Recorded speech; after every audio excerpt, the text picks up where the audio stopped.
It said, Peter will be back on Talk on Friday, on Saturday at 10 till 1, and Sunday and in February. That's right. You know, when he finishes the show, he goes, Did he I'm write- here on Friday, Saturday and Sunday. Peter will be back on Talk on Friday at 10 o'clock and Saturday at 10. He's taking 2 weeks off in August, but then he's going to be back at Christmas. He's covering No, Ian Collins. I don't know what he said he had. I don't know. There seemed to be a mystery I think state. he had that kind of viral thing. I think we've all had it. I think some of us got it late. We had it over Crimbo. You're all right, though. Mrs. improving. Carr sends her best. That's good to hear. You didn't come to your daughter's first birthday party. I do yesterday? apologise. You sent a present. There was a present that I wondered who it was from. Yeah, it was Vic went a shade of pink now. Jeremy Kyle. It's all going on. Other side of the news at 4. We're back tomorrow afternoon at 1. Headlines coming next.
Across the UK, on DAB+, on your smart speaker, on your smart TV, and on your side.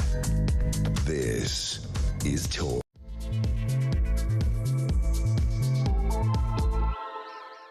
Very good afternoon to you. Just gone 4 o'clock. Thank you to the amazing Housewives' Choice, Ian Collins, back tomorrow afternoon from 1, of course.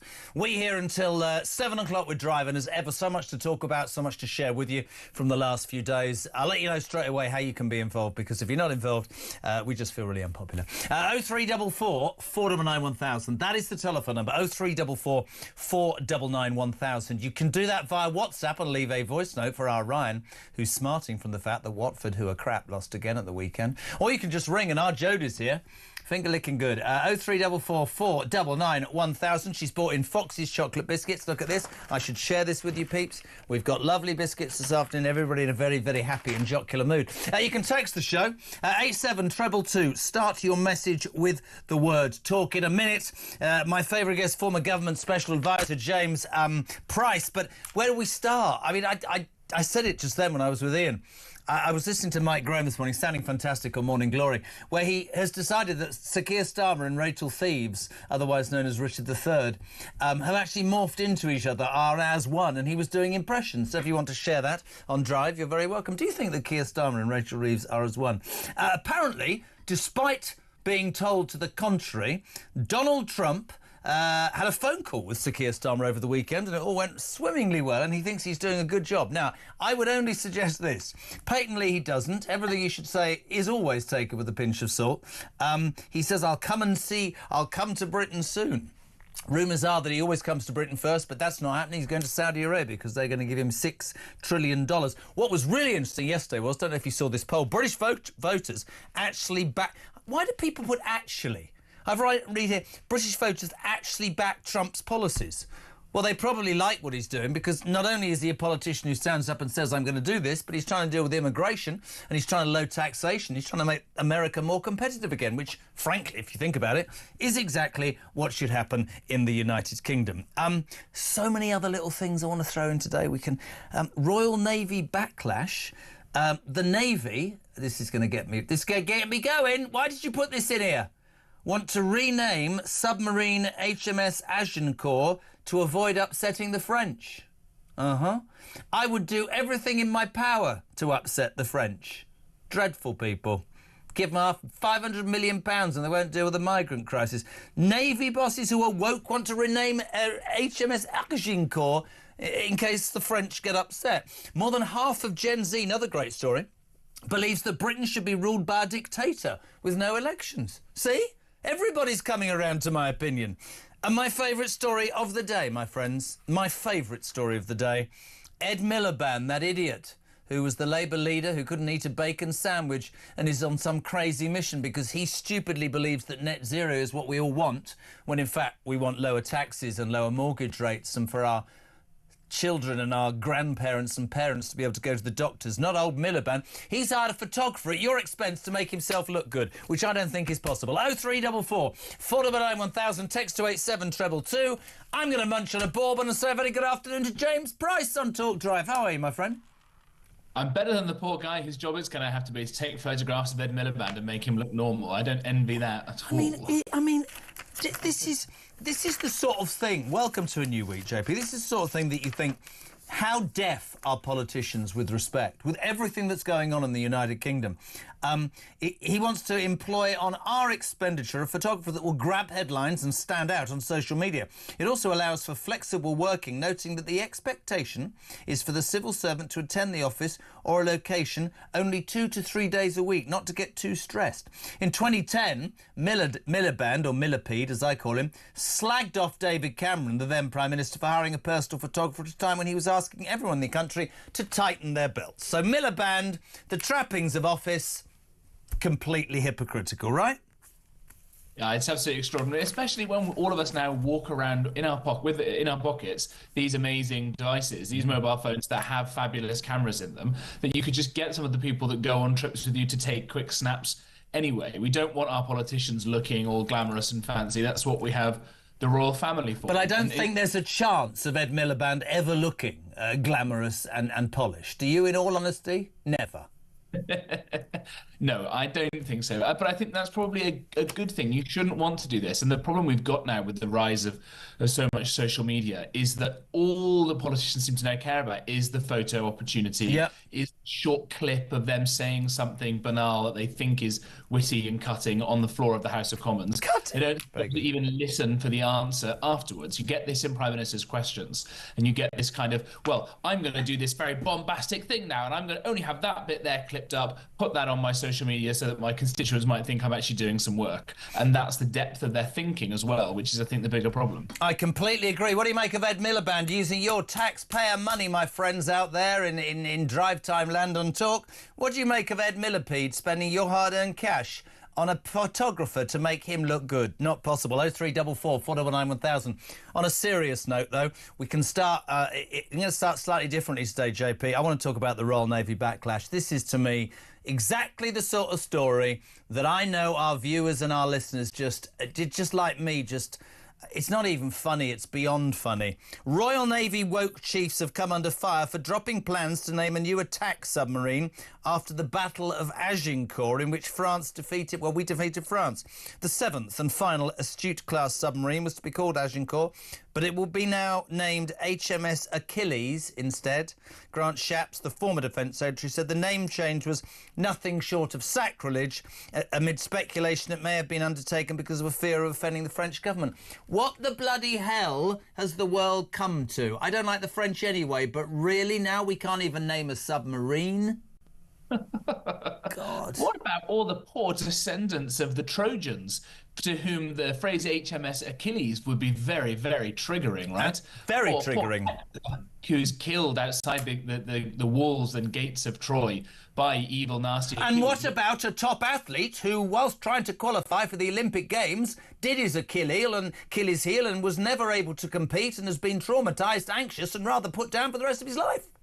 Absolutely. Well, and Achilles, of course, was a classic example of toxic masculinity. It was all about his anger, wasn't it? You can't have an angry figure involved in a warship or a submarine that's designed to kill lots of people. I mean, it is really quite pathetic, and surely we think that the French would find it offensive that we think they still care. I mean, there are plenty of other great naval victories and land-based victories we've had over the French in the hundreds of years since the 100 Well, they've years. never won one. I don't like the French. I think we should do everything to hack them off, and I think we should take the 500 million back that we give them to help the migrant crisis, which hasn't worked. While I'm on one, before we get to Starmer, I forgot to say this in the opening. Peter Blexley on the way.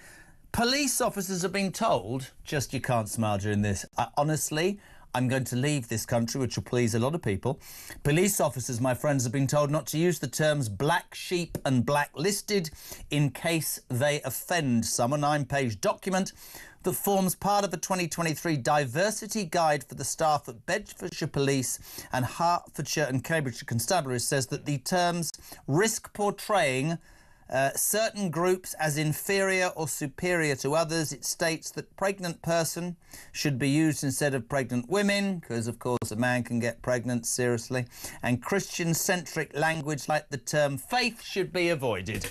It's gone mad. The world's gone mad. Seriously, you can't say blacklisted or black sheep. Well, I mean, I may find myself on black ice talking about this, and it may lead to a media blackout here. But this kind of black comedy is getting a bit much, isn't it? Really. I mean, but again, it's the kind of soft bigotry of low expectations to assume that whether you're black or whether you're French, that you're going to be offended by these sorts of things.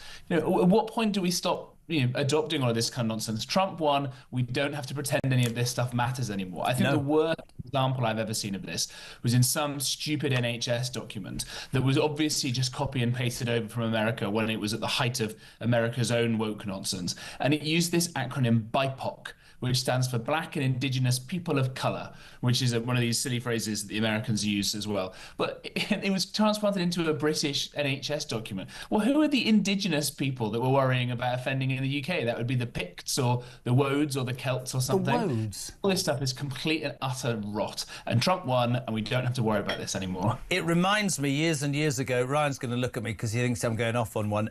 Years ago, when Ken Livingstone was the mayor of London and they started to... He was in Brent Council and it started to go very left-wing. And I don't even know where this has come from, Ryan, but it's true. They changed many things inside Brent Council. I don't know if you remember this. Blackboards weren't allowed. There were whiteboards. And one of the most important things was, this is absolutely true, somebody... I mean, like, the signs for bicycles... They repainted all of those so the bicycles didn't have a bar and had a basket on the front because they wouldn't then be male baskets. And the greatest letter, I've got it in my study at home, that was ever sent was they decided, and this is Ken Livingstone, as I live and breathe, and it said so it wasn't sexist, they were going to rename manhole covers access chambers. And a bloke wrote to the local Brent Times and said, I now feel offended you've called them access chambers because I'm a Barclay card holder. That's the sort of crap, seriously, that we're talking about here. The world's gone mad, hasn't it?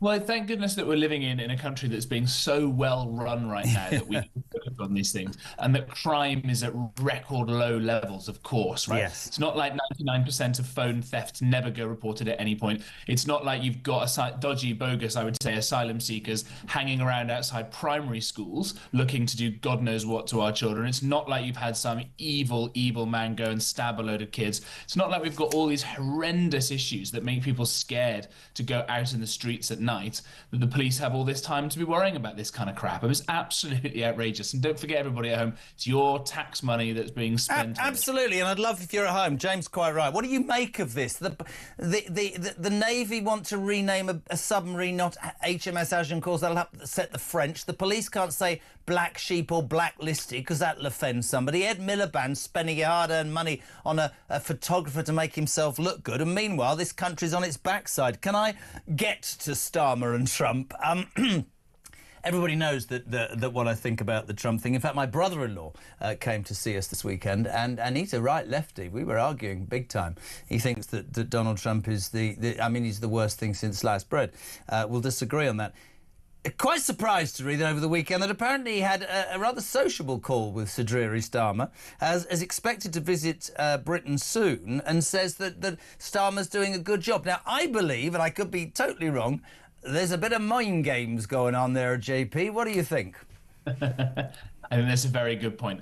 We've already, I think, had 20-something world leaders who got a call from Trump before Keir Starmer. I think of those top 20, only one, the Polish Prime Minister Donald Tusk, was European. I think everybody else came from around the world, which just shows the sadly increasing irrelevance, not just of our wonderful country on the world stage, but of Western Europe in general, the French as well, the Germans, the Spanish, the Italians are starting to do a bit of a comeback that maybe we could all follow. But that is very upsetting. And maybe Trump has decided, as you say, let's be nice to Starmer, kill him with a bit of kindness, to try and encourage Starmer to change course on the many, many areas in which he's gone completely wrong. And let's remember that Trump is himself half British. His mother was born in Scotland. Yep. He loves the United Kingdom more than any president ever has.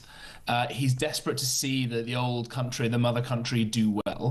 And it's clearly, I think, upsetting to him and to many other of our American cousins over the pond to see what's happening. We're all this talk about, British soft power. Our soft power is so important. Our standing in the world. That's why we've got to pay Mauritius to take sovereign land away from us. That's why we're not allowed to deport anybody, because we can't be seen to upset the Pakistani government, and we'll keep giving the Pakistani government and others foreign aid whilst they refuse to take back foreign Pakistani rapist criminals over here, where in fact the only soft power story that anybody in the United States or around the world knows about anymore is Britain's inability to deal with those same Pakistani child rape gangs. That's all any of my American family talk about. They say, what on earth is happening? And as we've got this nonsense about renaming boats and not saying blacklisted and all of this stuff, the rest of the world is saying, why are you not dealing with the ongoing issue of groups of Pakistani men raping children and it being covered up by local authorities and even police, perhaps? That's what we should be dealing with. Mate, you know me, I could not agree more. And yet again, as I had that argument at my dinner table on Saturday night with my brother-in-law, who doesn't see that at all, told me that the majority of crimes committed, rapists are by white people. It's racist, it's this, that and the other. And the figures just don't bear themselves out. I'll tell you what was interesting over the weekend. A poll of 2,000 people backed, quite a serious poll, backed Trump's policies amongst British voters who, for the first time ever, was saying, do you know what? Push aside the fact that he says stuff he shouldn't say and is a flawed character, but actually most of our politicians who appear or present themselves as perfect are flawed. They just keep it secret. His are all out there, warts and all. They agree with his policies. And furthermore, Gen Z support for that sort of dictatorship thing, somebody who's got the balls to come up and say, I don't care how unpopular it is, that's what I'm going to do. Swallowed up that poll. That's really interesting to me. I have to say that. Yeah, absolutely right. I saw those polls and the numbers were really encouraging. It was, strong majorities in the UK. It's more than 50% of all these issues of what Trump is doing, and a quarter or so of people who still think just orange man bad. But just go and look at some of the exciting stuff that's happening there. Let's take the case of the deportations. You've got the fact that the US federal government was clearly aware about lots of foreign criminals, including sex offenders and violent criminals and all these sorts of things, to the point where on day one, the ICE, as the agents are known, could go to these people's houses and pick them up and start deporting them. So that means the Biden administration knew that there were violent criminals just wandering the streets. And there's my point. I go back to my dinner table on Saturday because that iconic, and I don't care if people are offended. Let me know what you think. Disagree with me. It's absolutely fine. I love that more than anything. But there was a picture of the plane to take off for Colombia, and there was a row of illegal migrants who had committed crimes in the United States, shackled with chains, being led to the plane. Then the Colombian president said they're not coming, and Trump went, right, 25% tariff increase, you've got 7 days or it's 50. And he said, I'll send the presidential plane. Then he slagged him off. But the truth of the matter is, I'm with you. I think it's ideology. A lot more that needs to be done in many countries in the world, not just the United Kingdom, could be done, but people are too bloody scared. And I believe that whatever your politics, I think all people who invested in just the smallest bit about what's going on with our country would say, we need politicians who take the flak and try and get something changed or make something better, because what else is the point of being a politician, essentially?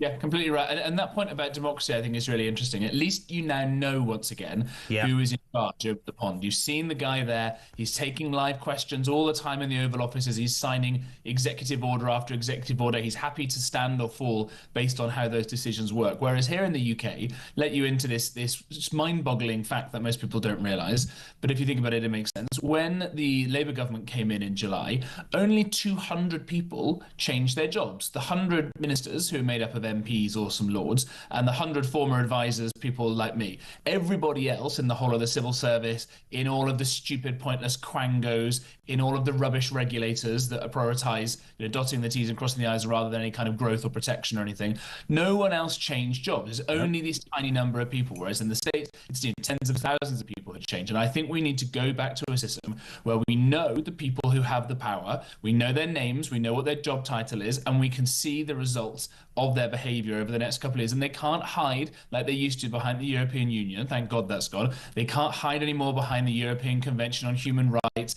the Human Rights Act, any of this kind of nonsense, because the hour is growing late. And it's getting to a point in this country where if we don't do something about it soon, we are going to fall under a tide of completely low growth and of tens of thousands more every year. And look around the world, not just the American dream. Trudeau, that ridiculous liberal git, he's out in Canada. The whole of Europe has moved. Well, Sir Keir Starmer would want to say to the far right. I just say it's moved to the centre of right, to be perfectly honest. And I think we need to catch up. This just in, though, I must share this with you. Bill from Romsey has just, this is not official, we will confirm if it's true. The Mayor of London has just decided to rename Waterloo Station to the Bastille Station, because apparently that would upset the French. So there we are. That's breaking news from Bill. We can't say Waterloo Station anymore because Sadiq bleeding. Is it Sir Sadiq? He genuinely is getting a knighthood, isn't he? Oh, yeah.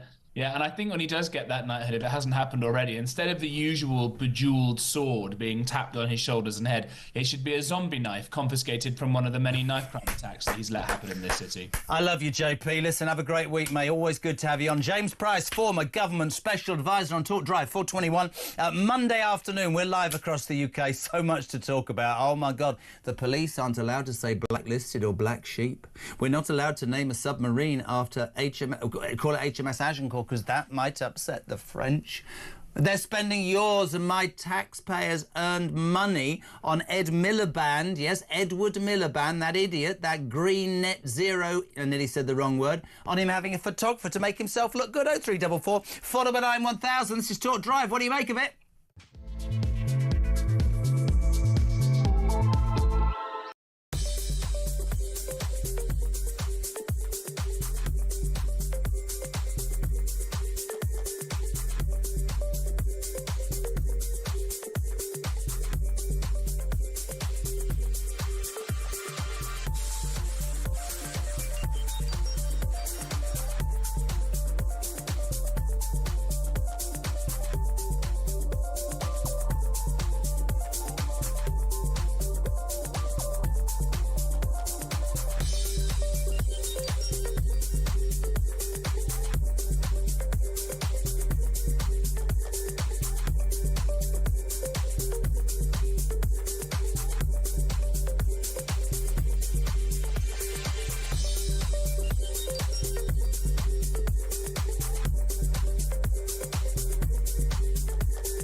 There's a string of councils that are so close to going under, they are literally going bust, that they're using a special provision that enables them to hike council tax by up to 25%.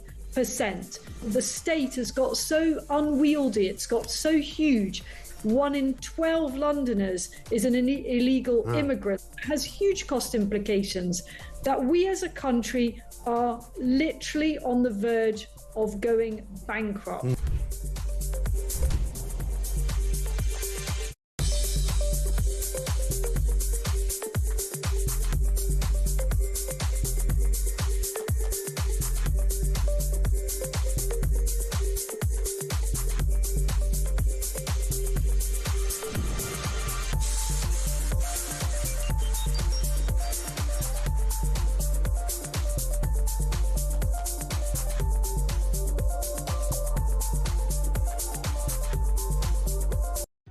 Across the UK, on DAB+, on your smart speaker, on your smart TV, and on your side. This is Talk. Welcome back, Drive Time, Monday afternoon. This is Talk, the home of free speech and common sense. And whilst we sit here and we talk about every ridiculous, trivial, banal waste of space that seems to be this country right now, let's not forget what an important day it is in the world in general. Ceremonies, of course, taking place across the world to mark 80 years since the liberation of the Auschwitz death camp. And you know what?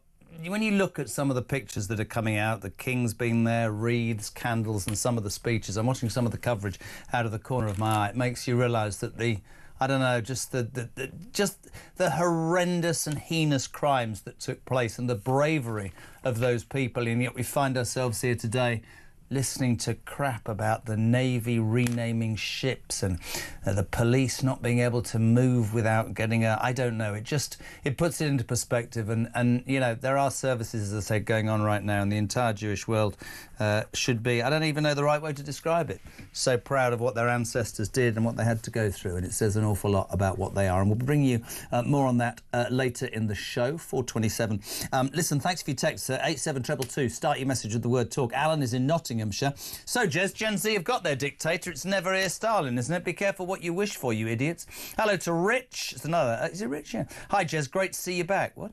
Been to the US and home since you were off. $2 a gallon and the place is booming. Even the hardcore anti-Trump voted for him.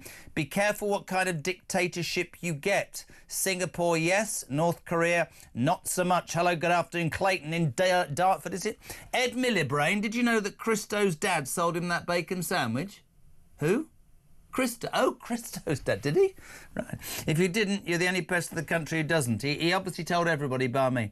Hello to Liz. The filter required for Ed Millipede's photograph hasn't been bloody well invented yet. This is because Ed Miliband's going to spend your taxpayers' money on hiring a professional photographer. Good afternoon, Colleen. I'm sure when Donald told Starmer he was doing a good job in the short time in office, what he really was saying, tongue-in-cheek, is that you're making it a walk in the park for Nigel to win the next election.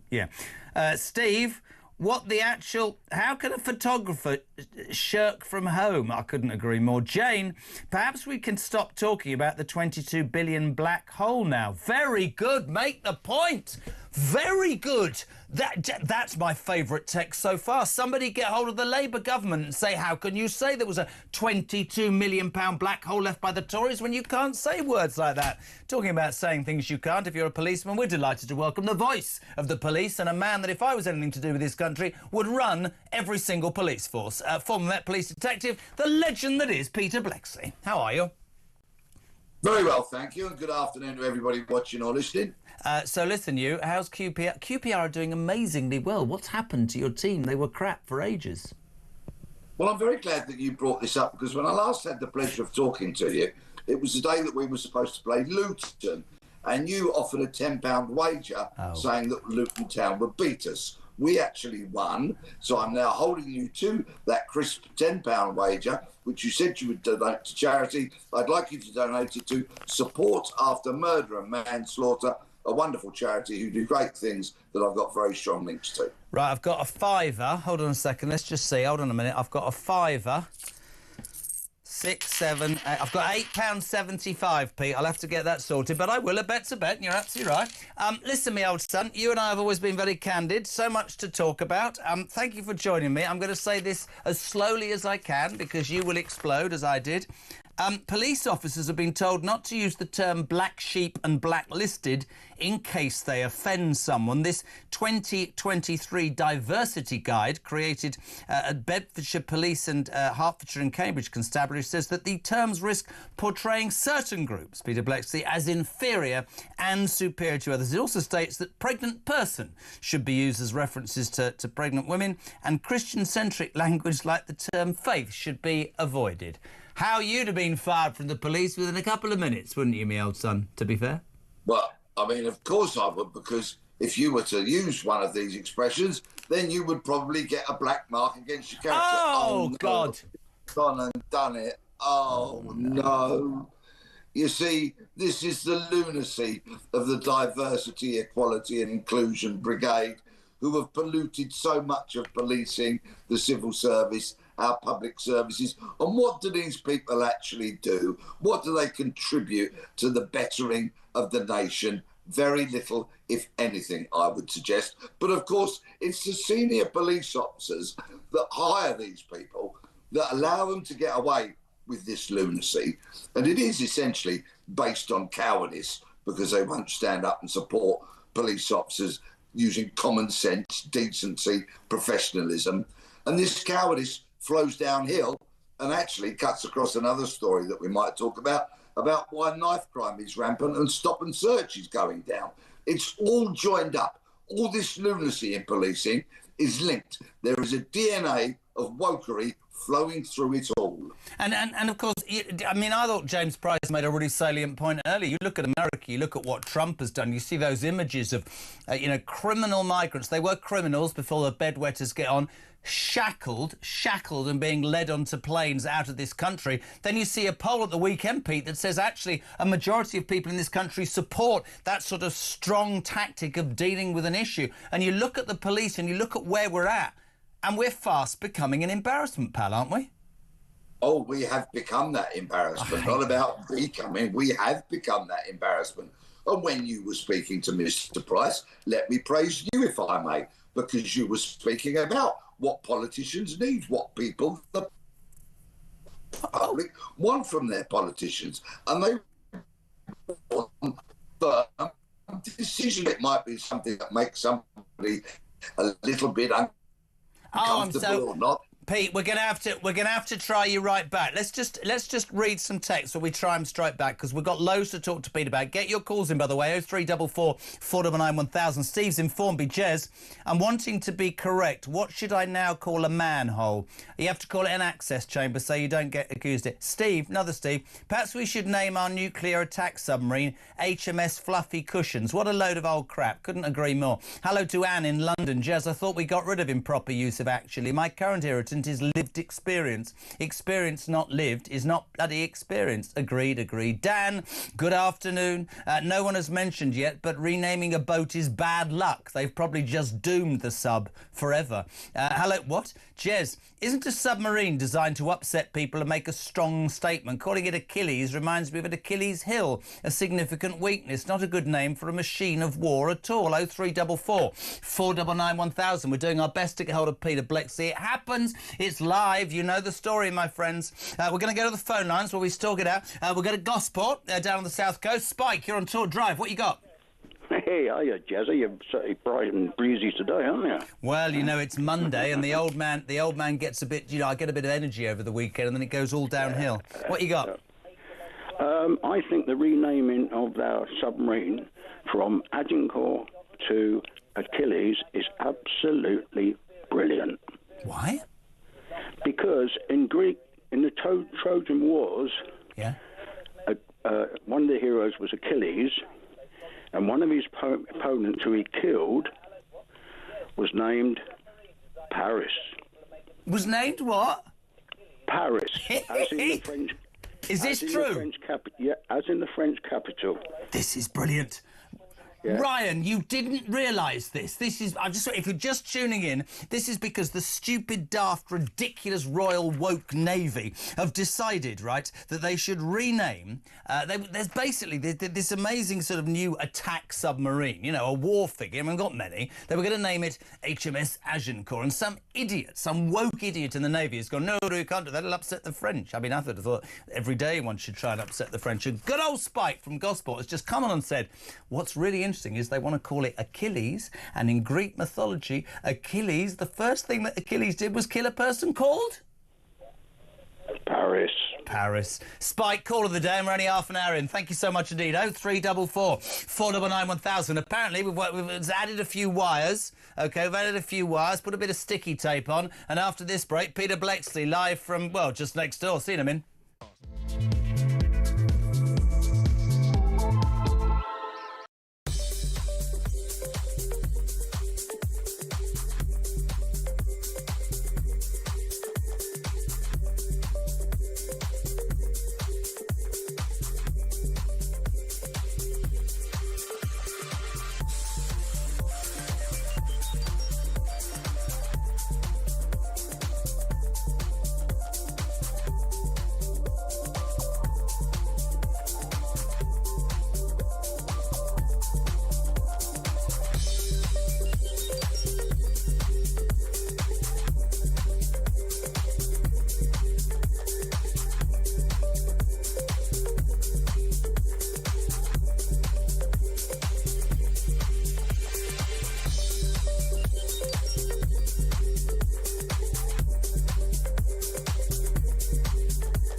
Across the UK, on DAB+, on your smart speaker, on your smart TV, and on your side.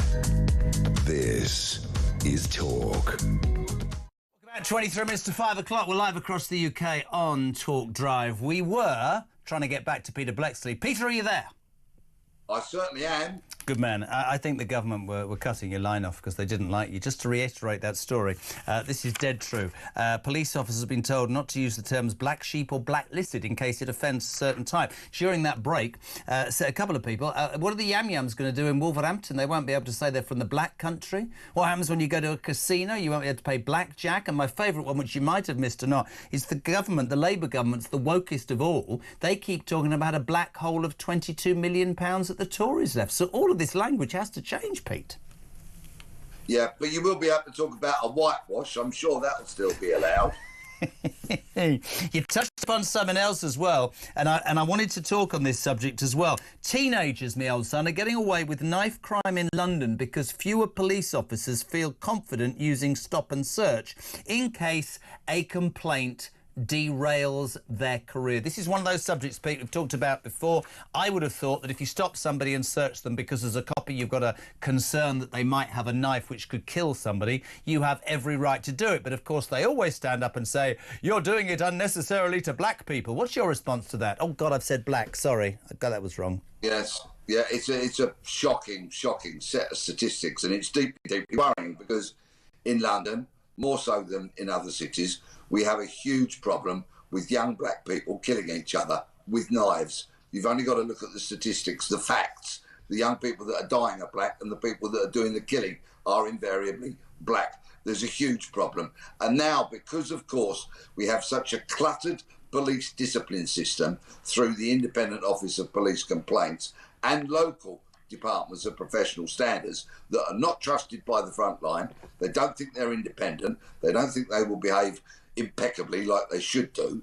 They feel they have agendas. So what happens is now police officers, shamefully, I've got to say, on the front line are saying, well, is it really worth me stopping and searching that young black man where I might attract a complaint against me that could put my career on hold, I could be suspended, go through a discipline procedure. Do I really want to do it? Is it worth it? Well, of course, officers should not be thinking that way. No. They should have courageous leaders who are leaders of men and women who support them, who rectify the wrongs within the discipline system. How can they do a job with their hands tied behind their back because they're too concerned if they're going to upset? How the hell are we ever going to deal with it? I see this dreadful human being, Sadiq Khan, walking around London talking about, we're going to sort out this, we're going to bring in that.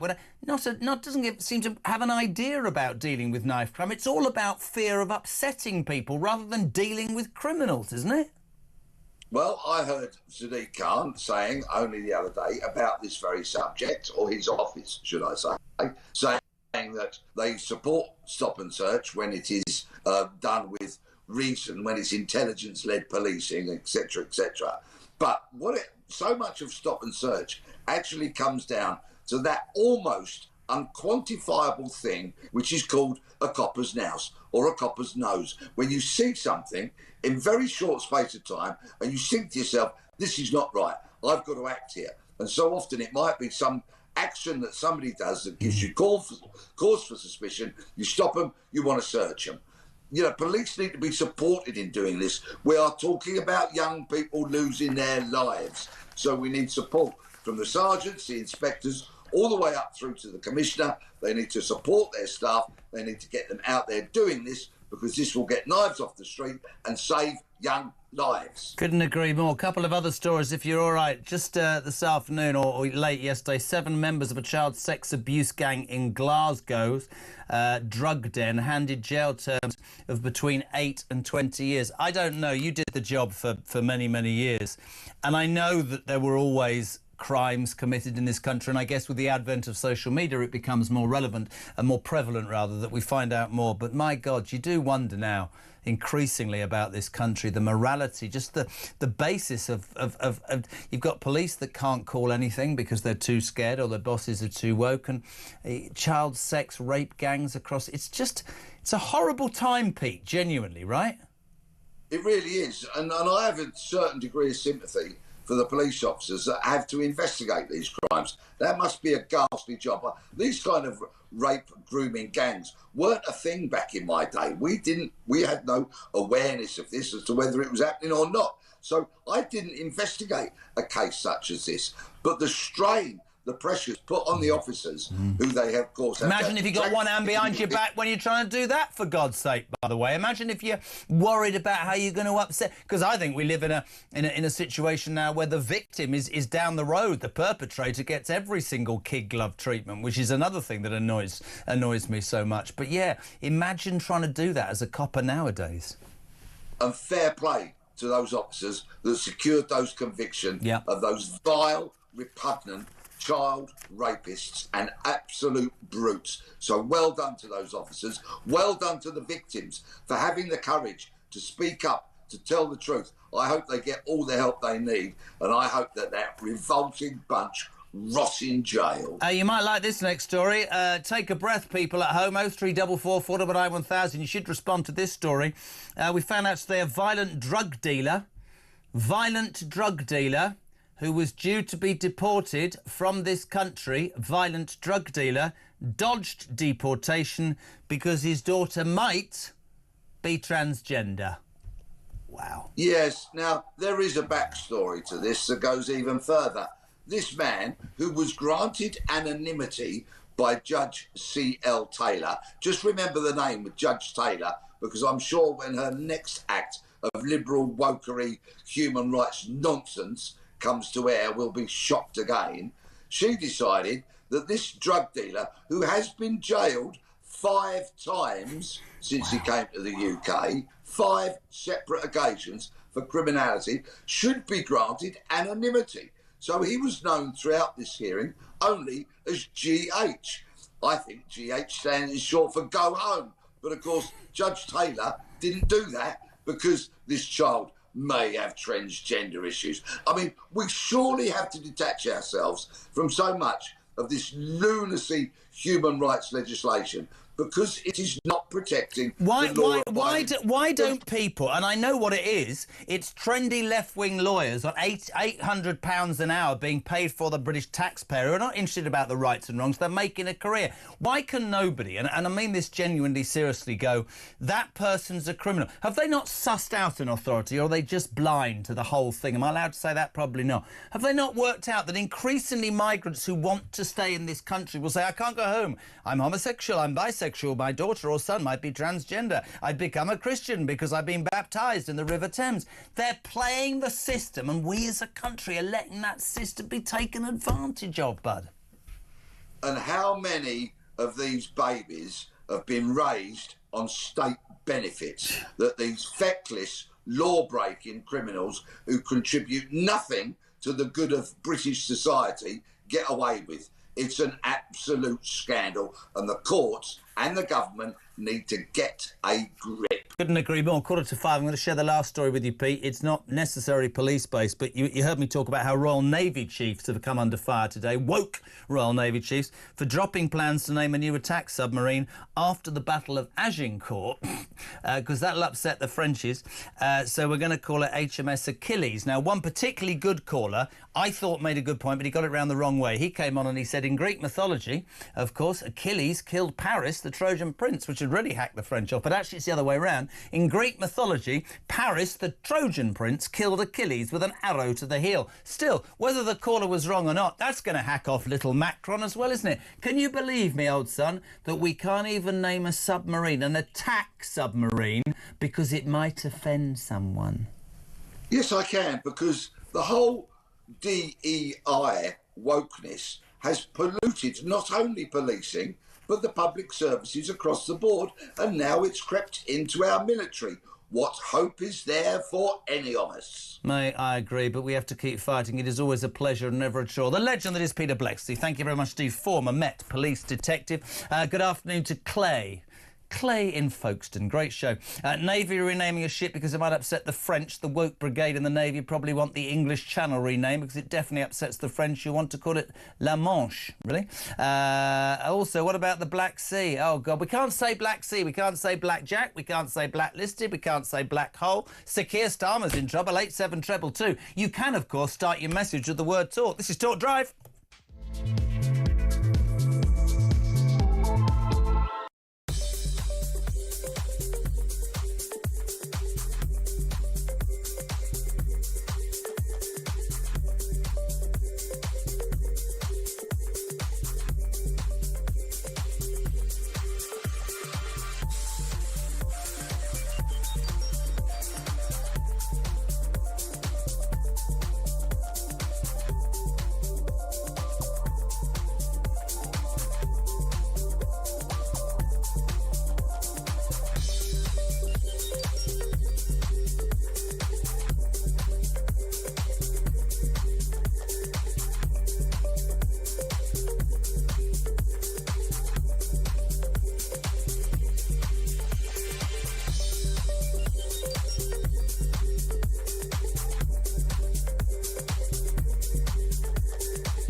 There's a string of councils that are so close to going under, they are literally going bust, that they're using a special provision that enables them to hike council tax by up to 25%.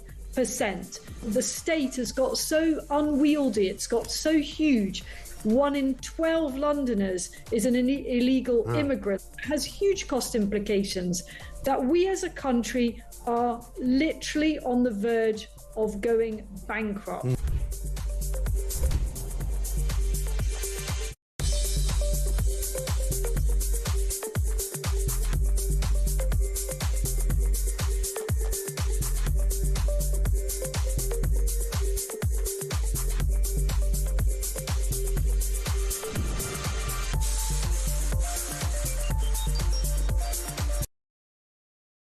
Across the UK, on DAB+, on your smart speaker, on your smart TV, and on your side. This is Talk. I love you lot. Thank you for tuning in. 10 to 5, Talk Driver. The story that's got you is the police being told you can't say blacklisted or black sheep today. Hello to Jane, who says, well, we can't go to a black tie event anymore. Pete says, well, what about Parliament and Black Rod? Very quickly, we go to Sunderland. Way, man. Kev, you're on Talk Drive. What you got? Hi, Germany, brilliant show. Thank you very much. Yeah, this country, it's going down the Swanee. We're becoming an embarrassment to the rest of the world, and it must affect the royal family as well. He's the head of the state. He's seeing what's going on. When does he actually get political and step in? He's the head of the armed forces. He should be naming these submarines. He's the head of the armed forces. Why doesn't he say, right, I'm going to name my submarines this?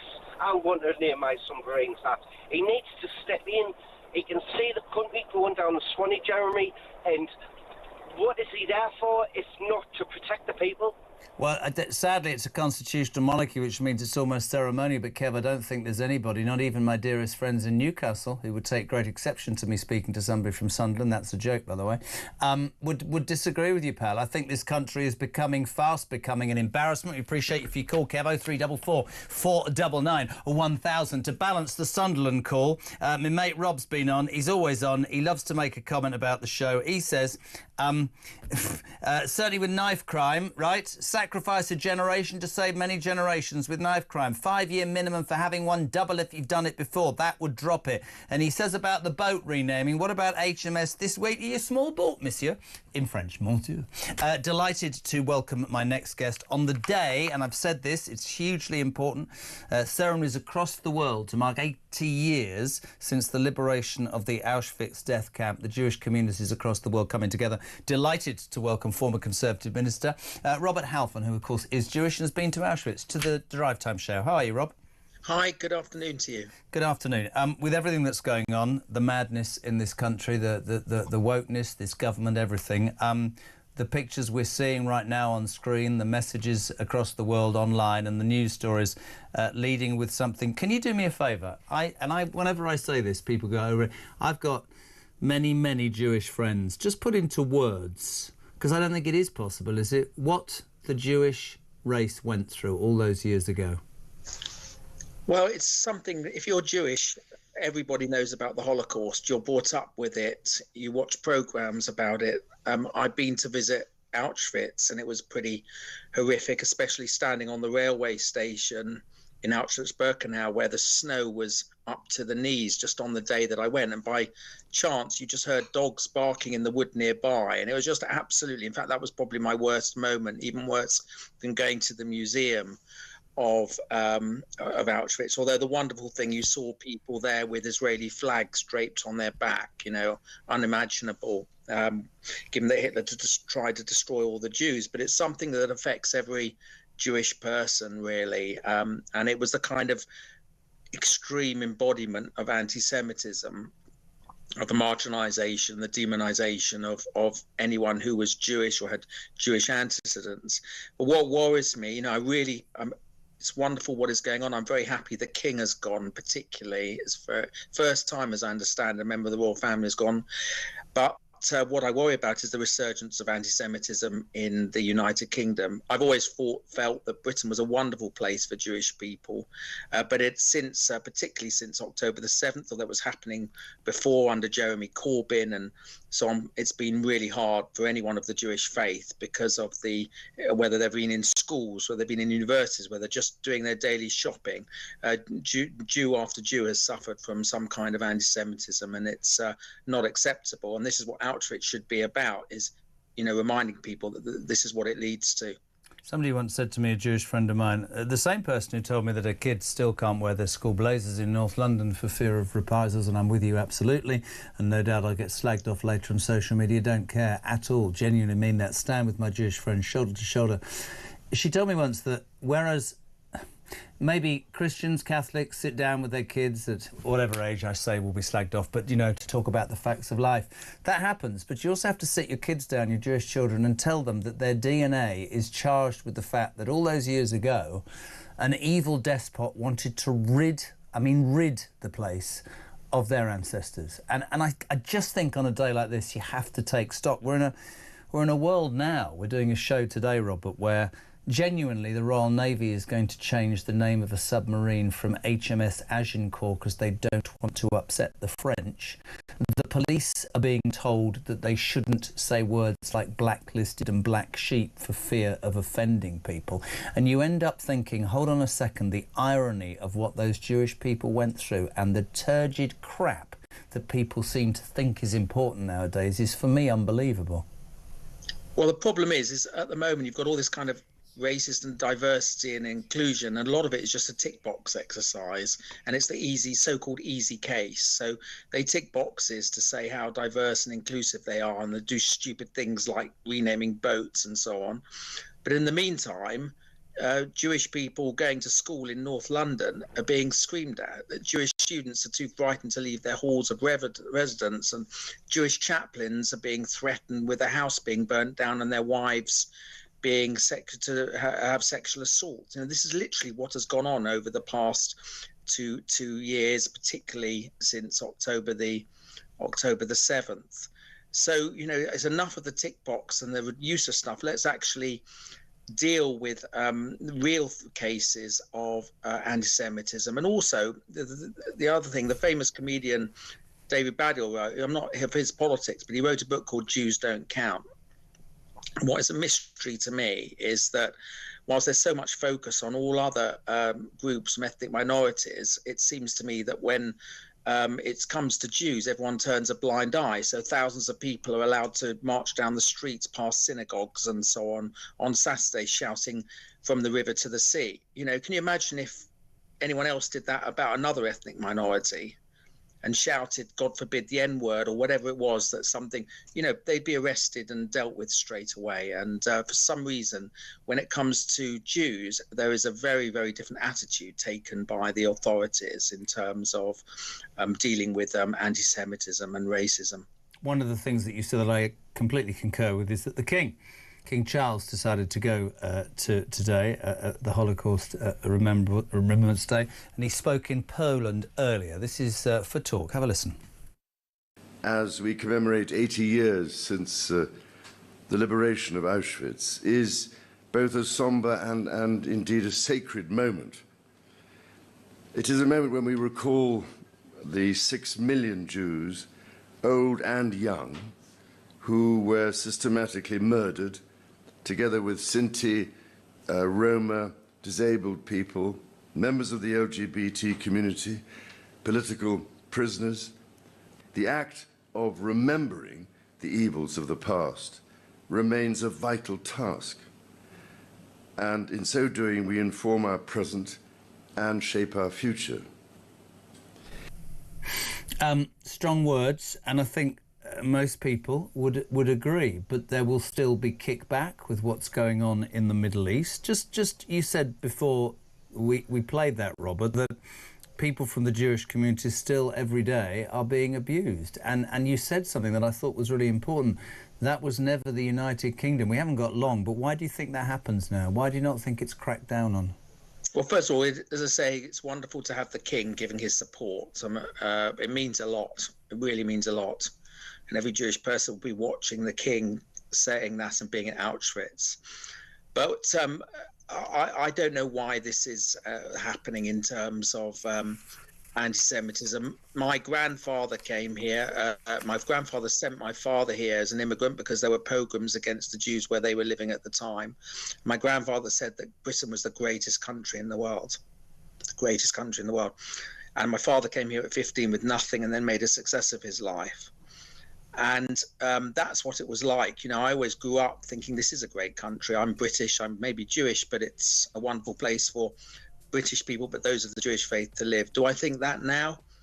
I have to question it. I still love Great Britain. I'll always live here, but I have to question it. Robert, listen, always great to have you on. Robert Halfon, thank you. Just putting into his own words what Liberation Day means at Auschwitz. More of that on the show, more of everything you want to discuss, by the way. Simple, my friends. 0344 499 1000, text to 87222. We, while you're doing that, will play the news at 5. That's next on Talk.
Across the UK, on DAB+, on your smart speaker, on your smart TV, and on your side.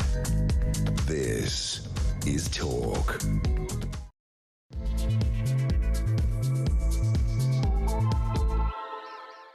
Good afternoon to you. This is Talk, the home of common sense and free speech. Drive time, second hour for Monday, JK till 7. Thanks for tuning in.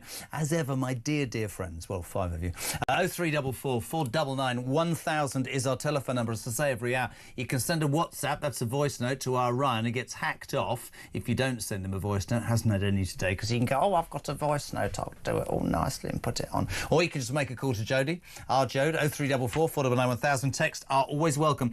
87, nearly got that right. 87222, start your message with the word Talk. Couple of quick calls and then the legend that is Ben Habib. We're going north to Faith and Scotland. He's a new caller. Barry, you're on. How are you, son? Hi, James. Great program. Time. I think somebody just told my... What? Oh, why does that happen? Let's get a good caller. And the line goes, oh, bless. David, another new caller. He's in Barnsley. How are you, David? Hi, Mr. K. I'm in Sheffield. I live at Sheffield. Oh, you live in Sheffield, but you're in Barnsley. No, I'm not. I'm in Sheffield, mate. Right, I'll go everybody in a minute because it says Barnsley here. Never mind, crack on. Anyway, you were on about we should have a dictator. Haven't we got a dictator? No, I'm not saying we'll have a dictator, but this is actually really interesting. So more than half of Gen Z, I don't even know what Gen Z bloody well are, believe that Britain should be ruled by a dictator, and 1 in 3 want the army in charge. A new poll has revealed. So rather than us all thinking that the younger generation are a bunch of entitled, spoilt, lazy so-and-sos, my own kids will have a go at me about saying that, actually maybe some of them are thinking this country is on its backside and could do with somebody with a bit of conviction. Because, David, isn't the truth we haven't got conviction politicians anymore? We haven't, have we? No, we're nothing like. If all this call for getting rid of Starmer, that's all well and good, but who's going to replace him? Yeah. I have no idea who could replace him or could do. They just seem bereft of any experience, business experience, or it's the same old names. I think the difference is, and you know, people would argue that reforms, you know, call to arms is based. Don't have a go at me about that. Is based entirely on the fact that these are business people who have run successful businesses and have some sort of fiscal understanding about how you run a country. Listen, Starmer, I genuinely believe this. Okay. He did an incredibly good job for 3 years. He said absolutely nothing. He gave away no meat on the bone. He absolutely was able to take advantage by a Tory government that was so unpopular. They could have given us all £1,000 each and we wouldn't have voted for them. I'm telling you, the British public were done after 14 years. I don't believe that Starmer's got vision. I don't think he's got conviction. I think he's a real nasty socialist. And I think this country is going to have 4 years of this crap whilst everybody else seems to see the light. But as to what you'd have with him, before him, after him, I don't know. Am I allowed to ask who you voted for in the last election, David? Reform. Yeah. What do you make of Nigel and the guys? Do you think that there's a feasible chance they could actually have a serious part after the next election? Well, they're going to be the only party who can recover what they're doing now. And the more time that Starmer just hangs on, Reform will grow even bigger, and they'll have just a bigger majority as Labour had. Somebody said to me last week, which is an interesting analogy, that the longer you're exactly what you said, that we're going to have to swallow 4 years of pain, but if it carries on like this, the Labour Party will never get back into power, and every single day that the Labour Party stay in power under this guise, it will make the right, I shall say, absolutely stronger. If you're from Sheffield, David, and you're a new caller, you have to answer one very important question. United or Wednesday? Chesterfield. How about that then, mate? Get off form, but thanks for coming on. Love it. 0344 499 1000. David, a new caller. Sorry to Barry in Fife in Scotland. Dodgy line. We'll try and get you on later. Hello, Jez. Just wondering, how would the police address or process me as my surname is Black? Oh, we're stuffed. First time from Leeds. Am I going to have to change my name? This wokeness has gone to... Mr. Black. What would Mr. Black be called now? Because if they said Mr. Black, that would be offensive. George has endorsed it. Jez, if I walk into a shop and ask for some shoe polish, how can I describe which colour I want if I want... Oh, my God, he's right. You can't say, can I have black shoe polish? Can I have brown shoe... Oh, my God. Right, listen, there's only one person to bring a bit of sense. Former MEP and Brexiteer, the legend that is Ben Habib. A very good afternoon to you, sir. How are you? Good afternoon, Jeremy. Good to see you. So today is literally about common sense, because I can talk about Trump and Starmer to a degree, but I want to start on the things, because I always thought, you know me, Ben, it's what gets the British public certainly listening to this. And the number one news story at this precise moment in time, BH, as I like to call him, is this. Police officers have been told not to use the terms black sheep and blacklisted in case they offend someone. This was a document, a diversity guide for staff at Bedfordshire Police and Hertfordshire and Cambridgeshire Constabularies. You would be portraying certain groups as inferior or others as superior by using the term black. It states also that pregnant person should be used, Ben Habib, instead of the references to pregnant women, and Christian-centric language like the term faith should be avoided at all costs. Ben Habib. Well, I mean, this is symptomatic of the end of civilization, where language is, loses all its meaning, and we can't speak in a way that we understand each other. These colloquial terms are shorthand to convey messages quickly, and they're long established and used in the English language. And those who wish to hijack the debate use language as a tool to deliver their ideological aims. For example, you said you can't say pregnant woman, you have to say pregnant person, as if a person could be pregnant if they're not a woman. And of course, the subliminal imaging and message there is, well, actually, as a man, you can be pregnant. But of course, it's ridiculous. You can't be. Right. So it is end of civilization stuff. We've lost the ability to communicate properly. But we make it, it makes a mockery. I mean, and I made this point seriously, and I'm going to make it all day, because out of the corner of my eye, Auschwitz, 80 years since the liberation of those death camps, where 6 million people were simply put to death because of their religion, okay? Simply that. And we're in a country run by a socialist who wants to destroy any chance to make anything if you're in business or any success of your life. We've got crap public services. We've got a problem with immigration. We've got the highest taxation of 70 years. And we've got the Navy worrying about renaming a ship and the police being too terrified to say you're blacklisted. We're becoming an embarrassment, Ben, an embarrassment. Yeah, I mean, it's an embarrassment. But if it just stopped being, at that point, being an embarrassment, I could live with it. It's much worse than that, isn't it? Yeah. We're hollowing out our economy, we're hollowing out our country, we're damaging our democratic institutions, all of it on the various altars of this extreme left-wing, liberal, global, Marxist kind of order. So, you talk about the economy, we all know, every sane-minded individual in the United Kingdom knows that the drive to net zero is destroying our economy. Our fuel bills are 3 times what they are in the US. President Trump rightly said he's going to fill up his oil tankers right to the brim again. And he's going to make Europe buy oil if they want any kind of relationship with the United States, if they want to avoid tariffs.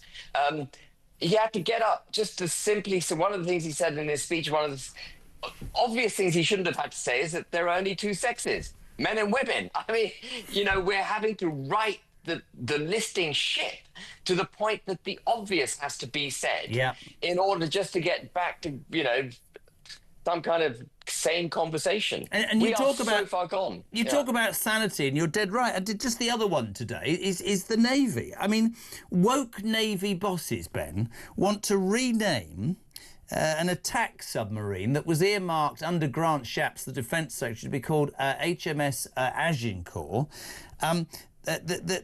They're now going to call it HMS Achilles for fear of upsetting the French. And this just in from Steve Chandler, who says, regarding HMS Agincourt's name change, I'm surprised they're keeping the HMS. Why not go the full bloody hog and call it TMS, their Majesty's ship? It's embarrassing, man. Embarrassing. It is. It's wretched. And I think one of the poll recently out, for example, today, had 76% of the British people, 76% of right-wing voters, Tories and Reform voters, over 55% of voters generally, wanting to enforce borders. Yet we don't enforce our borders. No. The British people are saying it's our political class that's lost its marbles. And, we need to guide the political class back to some sense of, back to sense.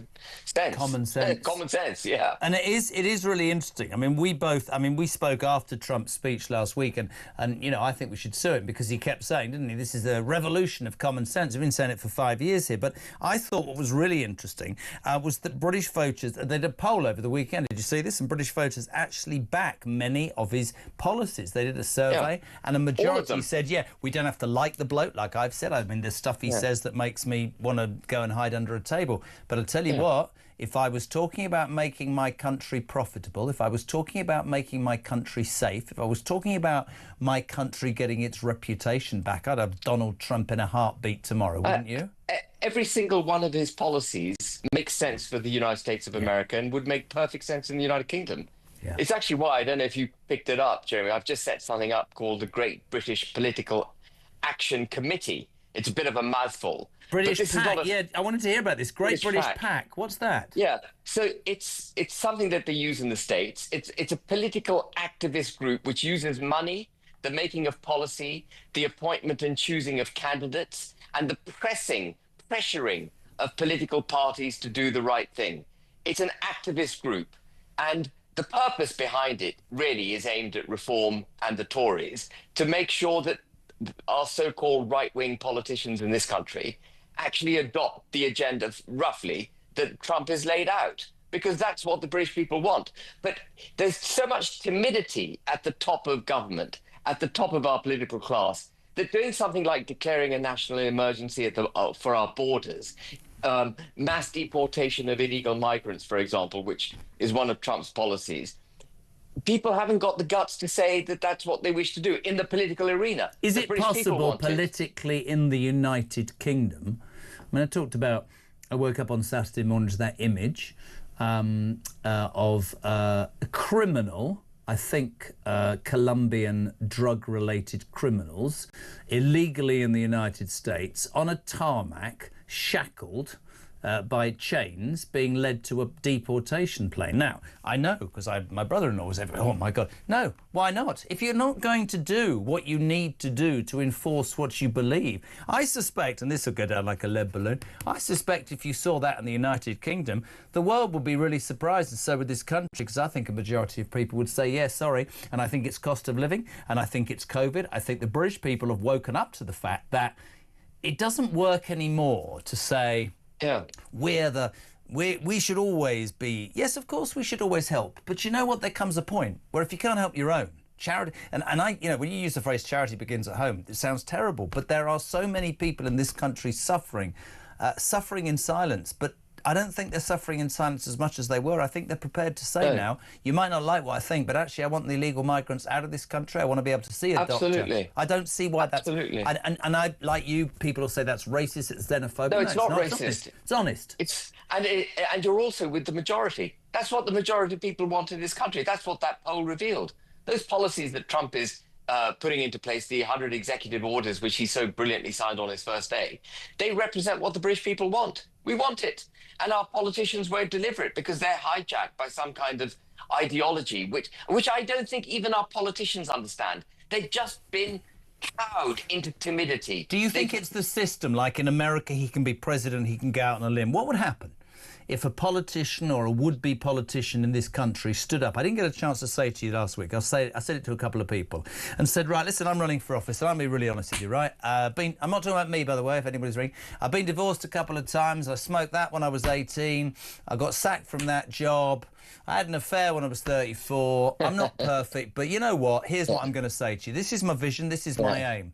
And if you vote for me, I will steadfastly stick to that. I'll tell you the good and the bad. I'll tell you when I mess up and when I have a success. But if you stay with me, I guarantee we'll be in a better place. What do you think would happen to that person?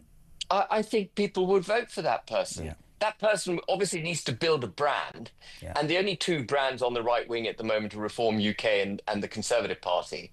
And I don't think there's room for another brand, frankly. There's no room for another political party. But we've got to make sure that these two political parties between them, and remember, in aggregate, they're now polling at over 50%. Yeah. If they got together, if this was what things were looking like in 2028 in terms of polling, there would be a thumping majority for the right wing.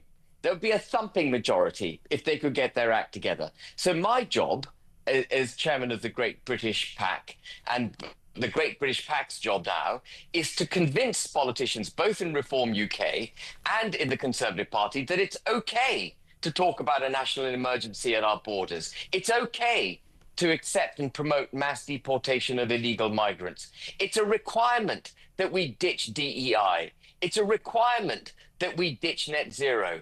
We don't need to hold the hands of the British people and slowly walk in that direction. Absolutely. We need to move the Overton window, the centre of gravity of accepted political opinion, to where the British people are, which is the protection, promotion, celebration and prosperity of the United Kingdom and its people. At the heart of policy, that's got to be what's there. And the Great British PAC is going to put pressure. It's not going to sidle up to, it's not going to befriend, it's not going to try and do it gently. It's going to put pressure on Reform UK and the Conservatives to do the right thing by this country and what the majority of this country want. I hope you're successful. My only point that I would make is this. The dynamic of that, because and I've always said, and you might disagree with this, but I took real exception when people said, oh, Reform's far right. I was brought up in a Tory household, and much of what Reform say and have talked about is exactly that. So they get labelled far right. You look at the Tories who, even under Johnson, and I haven't criticised him too often, were hell-bent seemingly on net zero and the changing world and all that. And I think that's why Starmer got in, and I think there needs to be a definitive line. But you're right, that will be blurred. I don't personally see Baden not lasting. I just don't, and I think that the Conservative Party... But you know... I think the Conservative Party will have a very stark choice. They'll either go back to a centrist politician like James Cleverly, or they'll try and take Nigel Farage and Reform's ground with a Robert Jenrick, which they probably thought they were going to do in the first instance. But it'll be very interesting. And the Great British Pact, you're right, because if you joined together, Labour wouldn't get in power again for years, decades. No, I mean, if both Reform UK and the Tories got on the bandwagon that is Trump's vision for America, delivered that vision for the United Kingdom, if they both got there, they would collectively, somehow, through an arrangement or whatever, would have a thumping majority. And that's what we want. I don't really care how we deliver the political agenda that is Trump's agenda for the US, but we've got to deliver it for the United Kingdom. We've got to find a way to do it. And by the way, I think Reform isn't right-wing enough, frankly. I've seen Reform tacking to the centre ground. Nigel is on the record saying he's not worried about the rate of demographic change. He thinks mass deportation of illegal migrants is not practical. He wants a referendum on the ECHR. I just want to leave the ECHR. I don't want a referendum. I want to leave, right? And we've got to get our politicians to stop being so timid. I know why Nigel's doing what he's doing. He wants to carry what he believes to be the majority of the people in this country with him. He thinks that the centre ground is where you win the election. That is not where we're going to win the next election. The election has to be won by being unashamedly pro-British and putting the United Kingdom first and adopting these common sense policies, including a national border emergency, including the mass deportation of illegal, detaining and then deporting illegal migrants, including ditching net zero, including ditching DEI. All these things have to be front and centre of our political establishment.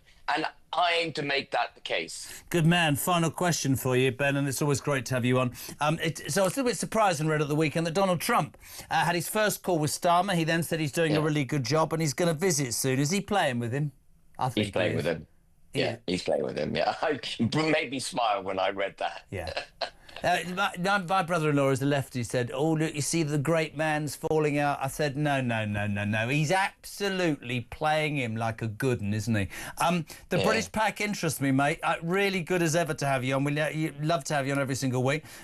Could you be the bridge that unites the right? Ben Habib, thank you very much indeed. Chairman of Great British Pack, an organisation, a pressure group, an activist group that says the right needs to get together and get their houses in order, and they need to understand that if they implemented something like Donald Trump is trying to implement in America, that the Labour Party and socialism would never, ever come back for decades and decades. What do you make of what Ben just said? 0344 499 1000. Text to 87222. We are coming back in 3.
is a string of councils that are so close to going under, they are literally going bust, that they're using a special provision that enables them to hike council tax by up to 25%.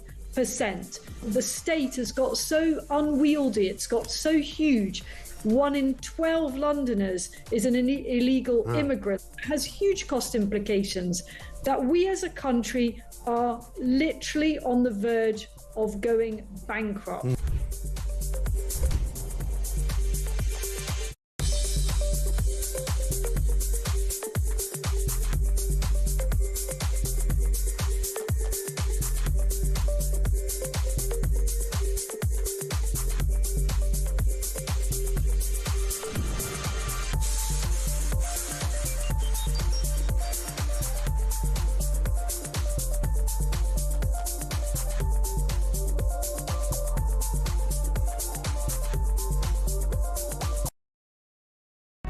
Across the UK, on DAB+, on your smart speaker, on your smart TV, and on your side.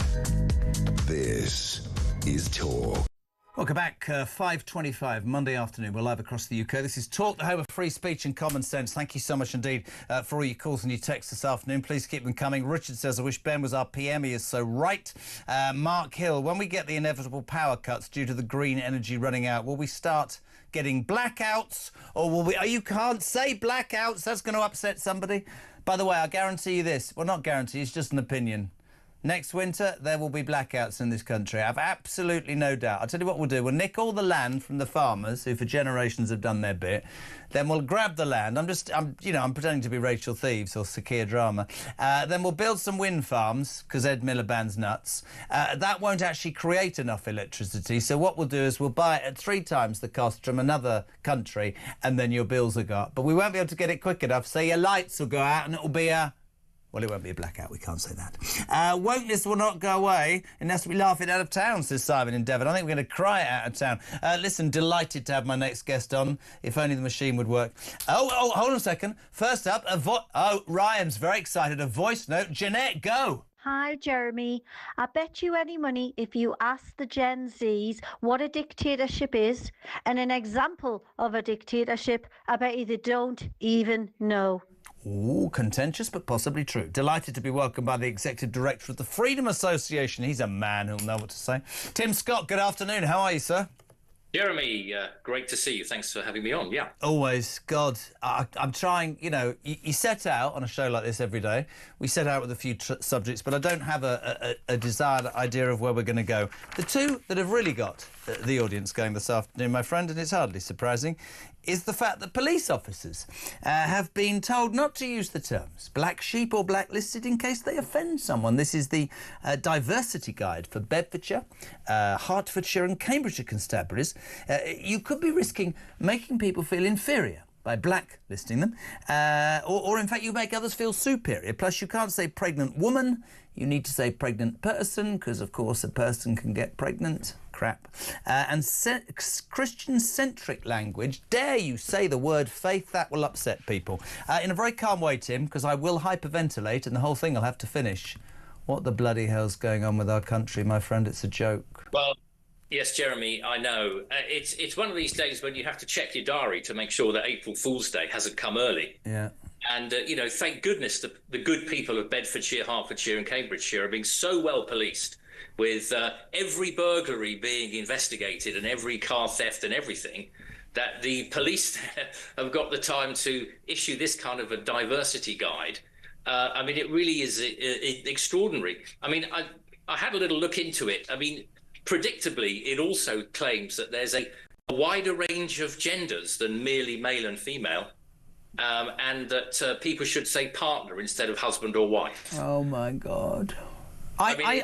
Listen, I'm older than you. You're younger than me. I'm the oldest man in this building today. No, I'm being serious. I'm 60 this year, and I genuinely am beginning to be embarrassed on the day, and also very seriously. And the reason I make this a sort of simulation is because it's so important. This is the day where 80 years ago, Jews were liberated from the concentration camps where 6 million people were gassed to death by a madman simply because of their religion or where they were born. And we are that goddamn embarrassing in this country.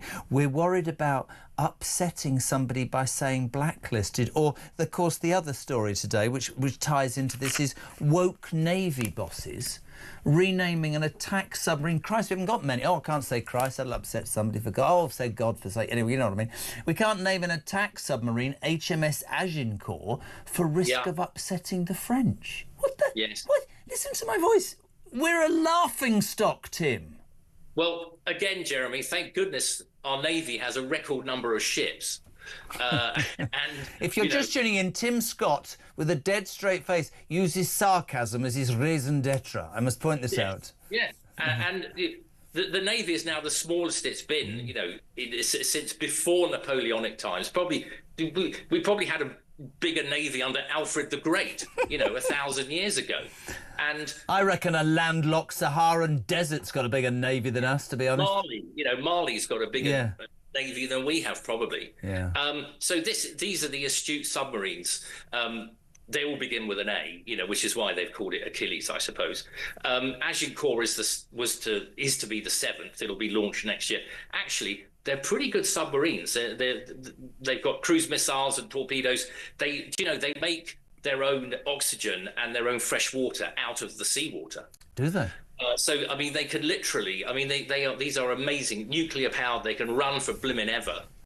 And actually, the main two restrictions on how long they can stay underwater are crew morale, or in case the crew get cabin fever, or literally how much food they can get on board.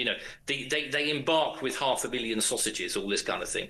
I mean, some of these. You can't say that. They'll upset the vegans, Tim. Don't be disrespectful. I do apologise to all vegans everywhere. Yeah. But I notice I'm now very worried about Trafalgar Square. Why is Jeremy? That? Why is that? Well, Battle of Trafalgar, 1805, Nelson. Waterloo Station. Yes, we did that earlier. It's going to be called the Bastille. Yeah, Think about it, though. Think about it. Can you play blackjack in a casino? And what about, here's the best bit, this bizarre left-wing socialist tribe of whatevers I want to call them. Think about this. They've said nothing but the following for 8 months. The reason the country's on its backside is because of the black hole the Tory party left. Yes. Yeah. But it does get to a point, on a serious note, where you think to yourself, and I was just talking to Ben Habib there, I don't know whether politicians just come for 5 years or 10 years, but I think the British public, Tim, have woken up to the madness. I think there was a stage with expenses when they switched off from politicians. I think that the COVID, I said it earlier, and I think the cost of living has focused people's minds on why it's okay to say, listen, why are they getting all that when they've just arrived and I've paid my tax for 50 years and I'm getting jack? And I think people now feel more confident. But I genuinely believe that if you found somebody that trounced this crap, that person would be fated, because I think it's just, I don't know, we seem to be lagging behind. It's frightening. James, for all his faults, I welcome the election of Donald Trump. Yes, me too. I've got goosebumps, man. I'm not supposed to get goosebumps. I've never been his biggest fan, but look at what he's doing. He's what do people say about politicians? Oh, they're all the same, and they never say, they never do what they say. Well, Trump has hit the ground running, and I think in this country, Jeremy, we've had enough. In fact, we've had more than enough. We've had an absolute gutsful. But we could never... I was asking somebody earlier, because I'm so with you, wouldn't it be amazing to think that you would have a politician in this country who, warts and all, and you make exactly the same points, and I mean this, Tim, as I do. I don't agree with everything he's ever said or done. I don't think he's a paragon of virtue, but I'll tell you something, you'd want him in your damn corner. If you say to say... If somebody stood up and said to the British people, listen, it's not going to be easy, it's not going to be nice, but here's what's going to happen. I'm going to make you financially better off. I'm going to make you safer in your homes. I'm going to make you proud of this country, and I'll make sure we don't get any foreign interference. Right, I'll vote for that, because of course you'd vote for that, wouldn't you? Yes. I mean, look, Trump's no angel, but he's delivering, and he's got a mandate to deliver. And frankly, we could do with some of that in this country, Jeremy. Can you ever see that happening? Yeah, I can. I've I have to be slightly careful because of with the Freedom Association, but I've got a foot in the Tory camp and a foot in the Reform camp. Well, it's really interesting then, because our guest before was Ben Habib, who's just set up the Great British PAC, which is an organisation that aims to bring the right together. I don't know if you were listening. He said that we need to be lobbying our politicians and saying, look, because as he said, if the polling continues the way it has now, by 2028, 50 or 60% of the country will be talking about right-wing policies. Will they cut each other's throats, excuse the analogy, and let Labour in through the back door unless they unite? What's your thoughts on that? Well, we've got an unprecedented situation, Jeremy, with the polling. I mean, everybody is polling under 30%. I mean, when was the last time that happened? No. And, you know, you've got Reform now nudging into the lead. And at the next election, let's say Reform win 100 seats, and the SNP and the Lib Dems and the Greens and, you know, Uncle Tom, they win another 100 seats. That leaves 450. It's going to be very, very difficult for either Labour or the Conservatives to win a majority. I can see at the next election, maybe I should go down the bookies and put... Oh, no, don't start that. You're not allowed to gamble. Don't start that. No, not allowed to gamble. Sorry. You'll be blacklisted. Oh, bugger, I didn't mean... you can't do that either. Stop being naughty. Come on. I must apologise, Jeremy. Yes, good. But I mean, I can see a hung parliament with Reform holding the balance of power, and I would really welcome that. I don't, I mean, I've said about Reform, I unashamedly have said I voted for them. I don't believe, some people will disagree with me, I'd love it, but I don't think next time they'll form a government, but I think they'll have 125, 150 seats, and I think they'll have people. And I think if they do it... But, you know, if you speak to Nigel, like I did last week, he'll tell you it's not for me to make a deal with the Tory party. The Tory party is in free fall. It's in third place, and I believe is in real trouble with the leader they've selected. But, Tim, listen, mate, you are always, always welcome on the show. We really appreciate your time. You represent a great organisation. Tim Scott, Executive Director of the Freedom Association. Long may that continue. We're doing a voice note very quickly. This is Dave. Go. I'd have Ben Habib as Prime Minister in a second. And if it's true what he says about Farage now talking about having a referendum, that is so the wrong move to do. We're not interested in a referendum. We want exactly what Trump's doing now. Mike's on Ben Habib. Do it again. Wow, Jezza. Ben Habib is saying everything that we all want. He's fantastic. Nigel Farage should step back and let Ben Habib take over as leader. He will bring greatness to this country again. Go, Ben, go. Go, Ben, go. Listen, right, 24 minutes to 6 o'clock. We're live across the UK. This is Talk Drive. Busy one as ever. If you want to get your call on, 0344 499 1000 is the telephone number. Our Jody is here. You can do a voice note, as Dave and Mike just did, or you can send us a text, 87222. Start your message with the word talk. We're back in 3. Don't go anywhere.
across the UK.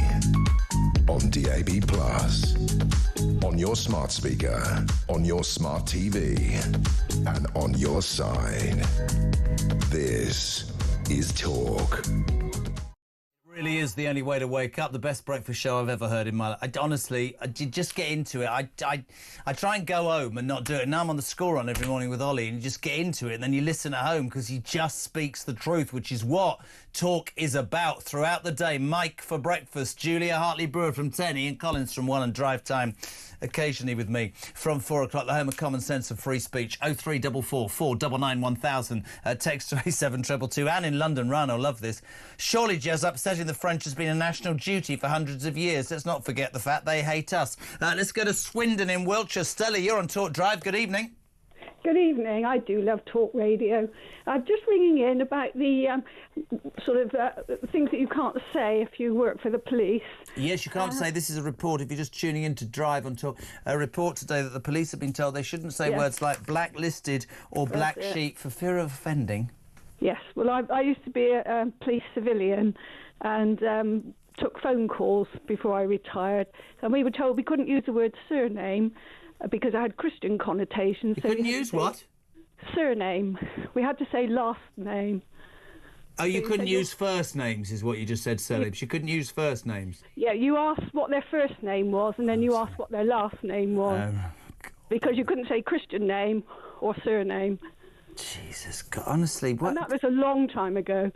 Do you remember thinking, when you were there as a police civilian, do you remember thinking or sensing a change? Oh, yes, yeah, because we started getting what they now call DEI training quite a long time ago as well. And I asked a question once, and they said, well, if you've asked that, you must be sort of thinking along racial lines. Really? Yeah. Is that why you left? No, I retired, luckily. But, and what do you, when you hear stories, this is really interesting to me, do you feel sorry for the policemen and women? Do you think that it's their bosses? What do you make of what is essentially supposed to be a bunch of people who are supposed to make us feel safe and, you know, control our streets, but it's not like that anymore, is it? Well, I think you find the average Bobby doing his job, just wants to do a good job, but it's as lots of police commentators have said, it comes from the National Policing College and the people right at the top who are perhaps more politically involved. Maybe they should be. I mean, obviously they have to work with the government, don't they? But I'd probably have got the sack by now if I was still working. Well, yeah, well, anybody with an opinion is slightly worried about. Whereabouts in Swindon, my darling? It's on the southern bit near the hospital. Nice, good girl. Thank you so much indeed for phoning the show. Stella in Swindon. Let's shoot to Hampshire. Paddy, you're on Talk Drive. Good evening. How are you? Good evening, Jeremy. Nice to hear, listen to your show. I just want to talk about Ben Habib, of whom I'm a big fan, by the way. When he was involved in reform, we went to see him speak, etc. But I think he's been a little bit unfair here in saying that about the Nigel wanting a referendum on the ECHR. That's because he's in no position to make it happen right now. And on the point of some sort of merger with the Tories, well, things may change by 2029, but at the minute, if I'm honest, it looks like you would end up, if it were to be a successful merger in terms of votes and seats in Parliament, but half the Tories that are in the party now might as well be Lib Dems. And I think you'd see a massive split over the more right-wing matters, if you get what I mean. I agree. I think what's really interesting is I don't listen. Ben would know more than me, but if I was involved in reform, I would be saying to reform: have confidence in what you believe in, keep banging out the message, win as many seats as you can win. You might surprise yourself and form a next government. You might have to look at creating some sort of coalition. I don't know, but I wouldn't be putting myself in a junior role right now. The other thing that I think will definitely happen, and people will disagree with this, but there you go. I think the Labour vote will collapse. I think the Tory vote will collapse. And I also think that I don't even understand what the Liberal Democrats stand for. All I saw was that idiot in a jumpsuit. Honestly, I can't have him. And they got 72 seats. But what they got 72 seats was because they targeted ones that they knew they could win. And maybe the Reform approach next time will be, maybe they will just flood the United Kingdom. I don't know. But maybe they'll go, do you know what? Let's aim to win 100 or 150 seats that we know we can do. I could be wrong. People could be saying to me, no, Jez, they're going to form a majority government. I tell you what I do know. I don't think they're going anywhere, and I think they're a political party that is here to stay. Would you agree with that, Paddy? Completely. I mean, if you look at the conferences, the Tories are dire. Labour's are always like a wake. Reform is full of fun, and I'm afraid the Lib Dems, it looks like a kindergarten. They're very good at campaigning. Nigel was right to point that out. But just so you know, I live in a small borough of about 80,000. A couple of years ago, we'd be lucky if we get 4 people turn up to a branch meeting. We now have signed up and paid up as well as registered supporters, something like 790 people. What party are you supporting? I'm a chairman of Local Reform UK branch. OK, mate, good man. Whereabouts in Hampshire? Gosport. Nice, good man. All right, Paddy, thank you very much indeed. Thanks for listening. Keep listening. Let's go to Essex. Rose. Oh, that's my daughter's second name. She was 1 yesterday, Iris Rose. Oh, was she? Yes, she was. 1. Can you imagine that at 60? I'm knackered. Oh, yeah, I know, but poor little thing. I mean, what's she going to do when she can't say black, man, woman? Honestly, and I swear to God, you make a really good point, because I know I do this every day. There has, you know, and I know I've got a young child, there's a reason, right? But I do look at Iris and Ollie recently, and I think to myself, what sort of bloody world genuinely have I brought you into? Because it is quite frightening, isn't it? It's terrifying, to be quite honest. It's terrifying. How do we finish it? How do we get past the fact that you can't say or do anything anymore for fear of upsetting somebody? Well, we don't, do we? I mean, they're allowed to say white. They can say what they like. But we're not allowed to. I think, and I will say this, I said this at the weekend, I think I'm against any form of racism, whichever way, from whichever bunch of people to whatever bunch of people. But for people, I think, in this country to think with what's happening, especially today, 80 years ago, the horrendous, horrific, heinous crimes of the Nazis was finally finished with the liberation of Auschwitz, the death camp. 6 million Jews gassed to death simply because they were Jewish. Their forefathers and people who have survived, just today, you know, all of that's going on. And what we're worried about, upsetting somebody or renaming a warship because the French might get hacked off. It's ridiculous. Rosie, great to have you on. Thank you so much indeed. Christina on the text, Jez, Reform UK all the way. I like Ben, but he's causing division, not unity. Jeremy, read the room. What you think is what a lot of us are thinking, especially your listeners. You keep telling us that what you say will go down like a lead balloon. You are broadcasting on a right-wing show. We all agree already. It's interesting that. You'd think I didn't know what I was doing, Joe, wouldn't you? Talk Drive.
there's a string of councils that are so close to going under, they are literally going bust, that they're using a special provision that enables them to hike council tax by up to 25%.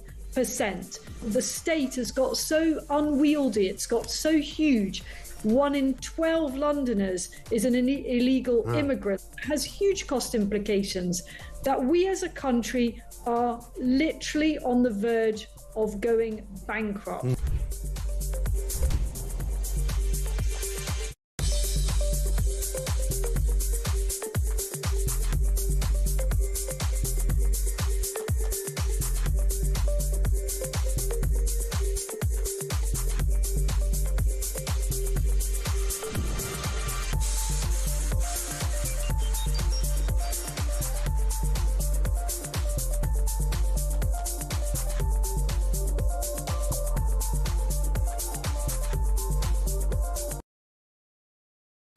Across the UK, on DAB+, on your smart speaker, on your smart TV, and on your side. This is Talk. 10 to 6, so keep your calls coming. 0344 499 1000, text to 87 222. Our international editor Isabel Oakeshott live on the show from 6 o'clock. Her response to everything that's going on. But right now at 10 to 6, it's time for this. Sport Summary on Talk. No Sam Allard, who's allowed the fame of being on the show to go to his head. Delighted to welcome the football editor of The Sun. I'm in awe. Charlie Wyatt, good afternoon. How are you? I'm good. How are you? I'm good. A proper broadcaster instead of that Sam Allard. Charlie, so much to talk about. I was talking to somebody today and they were going on about Postecoglou at Spurs and they were saying, we're all ready for that over the weekend or last week, and then Amorim said this is the worst Manchester United team ever. Let's start with Postecoglou.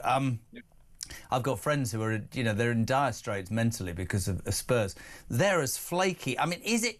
I know he's got lots of injuries. I know there's big debates about, he plays attacking football and he'd rather win 4-3 and all that. We know that he's still in a couple of cups, the semi-final Carabao Cup, leading 1-0 against Liverpool, and Levy was also getting it. Where does it unfold at this club? Because I read a stat over the weekend. Their last three managers, Mourinho, second in the league in Turkey, Carlo Ancelotti, not Carlo Ancelotti, who was the other, Conte, leading in Italy with Napoli. Is it Tottenham? What is it? I think it's a bit of everything, actually. Yeah, it's a bit of Tottenham. It's a bit of maybe there's a bit of a trophy curse there. Daniel Levy, as you say, is properly getting it now. Like yourself, I've got a few mates who are Spurs fans, and I think the vast majority are very much Ange out now. But equally, I think they accept he's going to stay. Certainly as long as Tottenham are in the Carabao Cup, they've got a lead that they're going to take up to Liverpool next week. So I think that's a key game. Otherwise, I think maybe Daniel Levy would make the change. But what are the options? And as you said, they've got lots of injuries. I don't think they've got a great deal of money, or they don't want to spend too much money anyway. So I think Spurs fans, as we know, are just going around in circles, aren't they? Hoping for something to suddenly click into gear. But I think at the moment, I think Ange is safe. Not too safe. But I think, and certainly until that FA Cup, Carabao Cup semi-final, and maybe, if they do beat Liverpool, they can get to a final and win their first trophy for 17 years. They're also in the Europa League. Dave, my mate, Dave Levine, told me a story earlier. You can tell me whether this is true or not. Unbelievably, one of the reasons that he's under fire, Daniel Levy, yes, of course, the new stadium, no debt, but that's been their priority. The Qataris, allegedly, I could be wrong, Staveley and people, looking at Tottenham because this is on match days, a club that clears £1 million in profit. So has too much of that football club over the last few years, Charlie, been based on securing that secure financial footing, which is a good idea business-wise, but actually to the detriment of its playing team, if you like? You're right. I mean, the problem Tottenham have got is that other clubs aren't run sensibly, and fans look at that and think, well, they've spent this, they've spent that. And, yeah, I mean, look, even... Let's look at Brighton and Brentford. They're seen as perfect football models. They're both having brilliant seasons, could both be into Europe, but they've actually got owners that they owe £300-400 million to. That's why Brighton and Brentford are there. They've got some good management, but that's why they're there. They've got an owner who's £400 million. Tony Bloom. So exactly, Tony Bloom. We've got Matthew Benham at Brentford. So you know, you've got to remember that Stoke have got owners. You know, the Bet365 lot have lost billions through the club. Daniel Levy and the owner Joe Lewis, they're not prepared to do that. So they have run it properly. I think the Tottenham fans are getting very frustrated at the moment because they feel their squad is not big enough. Obviously, they've got the injuries, but they're looking at this squad. And I think Tottenham fans are right in that respect. I don't think Tottenham have built a squad as well as they should have done. But equally, you can't be criticising a club for not being £500 million in debt. No, I agree. The other big story, of course, Manchester United. Ruben Amorim, 39, landed 2 months ago off a private jet with a Portuguese suntan. He looks completely battered. He's 40 today, looks about 60. He and the Rashford thing interests me. He said at the weekend, last week he said, my team are the worst one ever, and had to sort of backtrack a little bit. Yesterday, he said he would rather put his goalkeeping coach, Jorge Vital, who's 60, on the bench than Rashford. United beating Fulham 1-0 in the end. Something's going on there. Is it possible, do you think, for a young manager nowadays to stand up to the player power and make changes, or will he just be another person who ends up on the scrap heap because players have power, Charlie? Well, Man United have crushed lots of managers before, and Erik ten Hag tried to stand up to Rashford and Jadon Sancho, but he couldn't really sort of, you know, walk the walk. I think this guy, I was at the game last night, and I was there for the press conference. You know, in terms of having a 62-year-old goalkeeper coach joking he could have had him on the bench, I wish he'd have played him last night because it was one of the worst games I've seen for years. I feel so sorry for the people that were rinsed £100, £120 to watch that utter rubbish. And yeah, you know, Rashford clearly is frustrating the manager, but he's made a big gamble in saying what he did last night, and of course, he's affected his transfer value. That's the other thing. He's probably cut it by 50%, Aaron, by saying what he said about Rashford, because, you know, he's going to struggle. They're going to struggle. They're not going to get 60 million. I read something this morning that said that you'll laugh, he wants to get sacked. They don't think he likes it at all. He thinks he's made a massive mistake, and he's going to keep coming out with stuff 2 weekends on the bounce to push them and see if they just go. Because look what they did to Dan Ashworth, the director of football. They spent all that money bringing him from the Toon. He lasted 159 days and he's toast. Yeah, I think he would have liked to stay there. Look, I mean, Amorim's on sort of, you know, £5, £6, £7, £8 million with bonuses. You know, I think he'd probably like to see it out for 3 or 4 years, to be honest. And as you said, he's 40 today. If he is still at Old Trafford in 2 years' time, I'd love to see what he looks like. He'll certainly have a few grey hairs, that's for sure. It's worse than being a father of 6 at 60 like me. Finally, just want to talk about this. Miles Lewis-Skelly sent off the other day. Arsenal red card sent off by Michael Oliver. PGMOL, appalled by abuse he's getting online. I read Ian Wright just said the VAR thing was ludicrous. Whether it's a sending off or not, do we give referees enough protection? / don't you think they should be a bit better at their jobs? / VAR's not working, is it?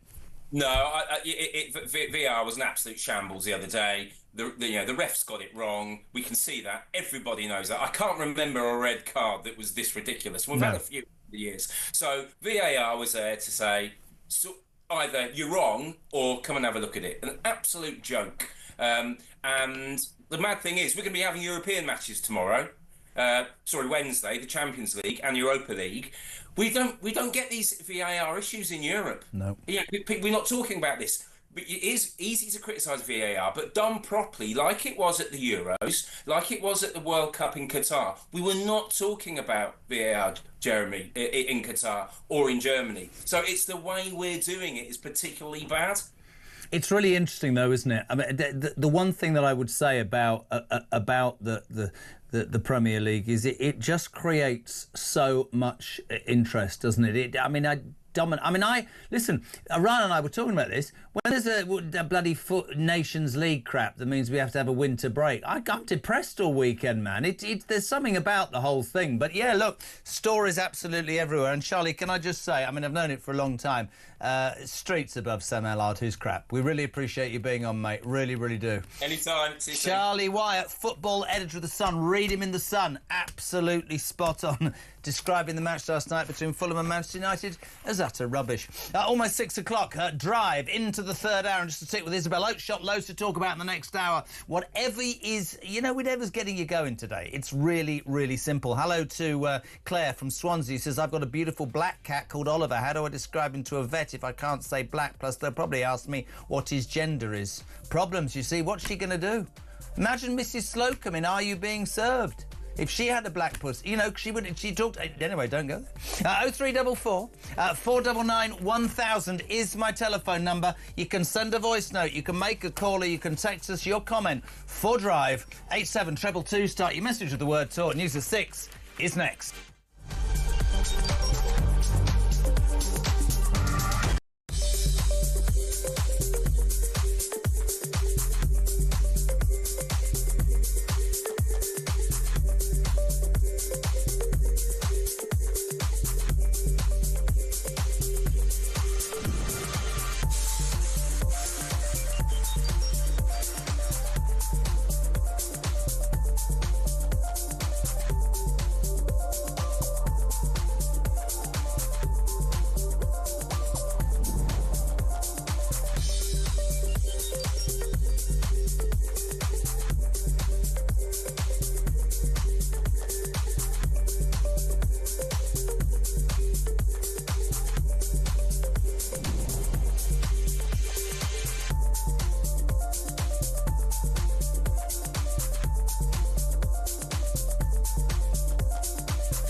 Across the UK, on DAB+, on your smart speaker, on your smart TV, and on your side.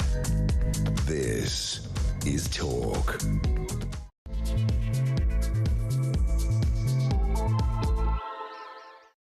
Afternoon all, third and final hour of Drive. Don't forget Kev O'Sullivan, the legend. That's what it says here, is here from 7 o'clock with his Asylum, followed of course by 10, the excellent, brilliant Petri Hoskins here 10 till 1 through the night. Seriously, pictures now of the Princess Kate hugging Holocaust survivors at the Emotional Memorial. And saying it's good to be here. Let's not forget that with everything that we're talking about. Today was the 80th anniversary since the liberation of that appalling Auschwitz death camp where 6 million Jews were gassed by Hitler's regime.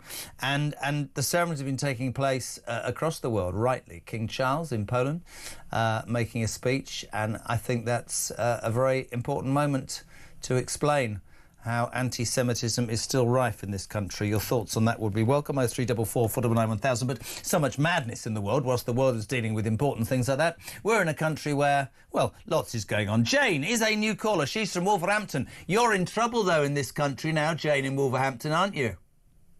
Well, I think we're going to have to move to Spain, aren't we? I mean, what's going on? I'm going to say this. I'm going to say this to a yam. Yam come from the black country, and you can't say black country anymore, love. Because that's offensive. What? What are we going to say then? Am I right or wrong that... Well, I know I'm right. Where you come from is known as the Black Country, isn't it? It It truly is, yes. I don't know what we're going to be going. Well, you can't say that anymore because it's going to upset people. How do you feel about that, you horrible lady? Well, do you know, I'm awful because I've lived here, born and bred, and how is it upsetting me? Does that take into account that I'm from the black country, which was obviously because the industry was here, but we're just going to wipe that history and just go with something new by the looks of it? It is extraordinary. I know we can sort of turn it into a jokey sort of thing, but this is all based on a story I talked about earlier where officers in certain police forces have been told they can't say black sheep and they can't say blacklisted because it offends. We've had people all afternoon going, hold on a minute, the bloody government have been stood up for 8 months going, there's a black hole. You can't, I mean, you go play blackjack. I mean, the whole... You can't say that. But I mean, honestly, mate, what... And you look at what's going on in the world and you just think we're a laughing stock. And I used to be proud of being British, but I'm getting increasingly embarrassed, mate. It is. I mean, I don't know where we draw the line. And the trouble is, I mean, I've got mates of all nationalities and they're saying the same. So it's not a racist thing. It's just the world's gone bonkers thing. I think the world's gone more bonkers, less bonkers than the United Kingdom right now. Can I ask you a question? When you saw what happened last week, Donald Trump, what was your... Well, you know, this is a man who has flaws and has made mistakes, but when he stood up and he said, I'm going to declare an emergency about immigration, there's two sexes, and I'm going to drill, baby, drill, and make you all some money. What was your thought about that? Babe, pack up, we're off to America. Couldn't agree more. Listen, first-time caller, sprig the news in the Blake country, all right? I can't say black because I get offended. Thank you, Jane. New caller to talk. 0344 499 1000. Text to 87222. Start your message with the word talk. We're delighted. You can't get through a week, nay, even a show, without quality journalism. A very good afternoon or evening to Isabel Oakshott. How are you, Izzy? Let's get busy. I did it. Well, I've been sitting here trying to think of all the black things that I'm not allowed to say. I mean, what about black mark? Do I get a black mark if I say black mark? What about black pudding? I mean, is that a description? Now, of I've done a show in Bury Market, and there is white pudding as well. Did you know that? I really didn't know that. That's a fact. I don't like black pudding, that's for sure, but it ain't nothing to do with the name. What about when you go to Parliament and Black Rod walks from one house to the other? Really good question. Is he going to have to be, what, neutral coloured rod? Beige rod, maybe? Big rod, I've no idea. I don't know. Fishing rod, he might be known. What about a casino, blackjack? That's out. What about Black Prince Road in London, somewhere up North London? Black Prince Road, is that going to have to be Beige Prince Road? What about Black and Decker? And what about where you can not that I would imagine you've ridden the big one. I don't mean that as it sounds. Blackpool. We can't say that now, can we? How can you? All the people that I mean, I know a couple of people who are very politically correct from Blackpool. You can't say that, can you?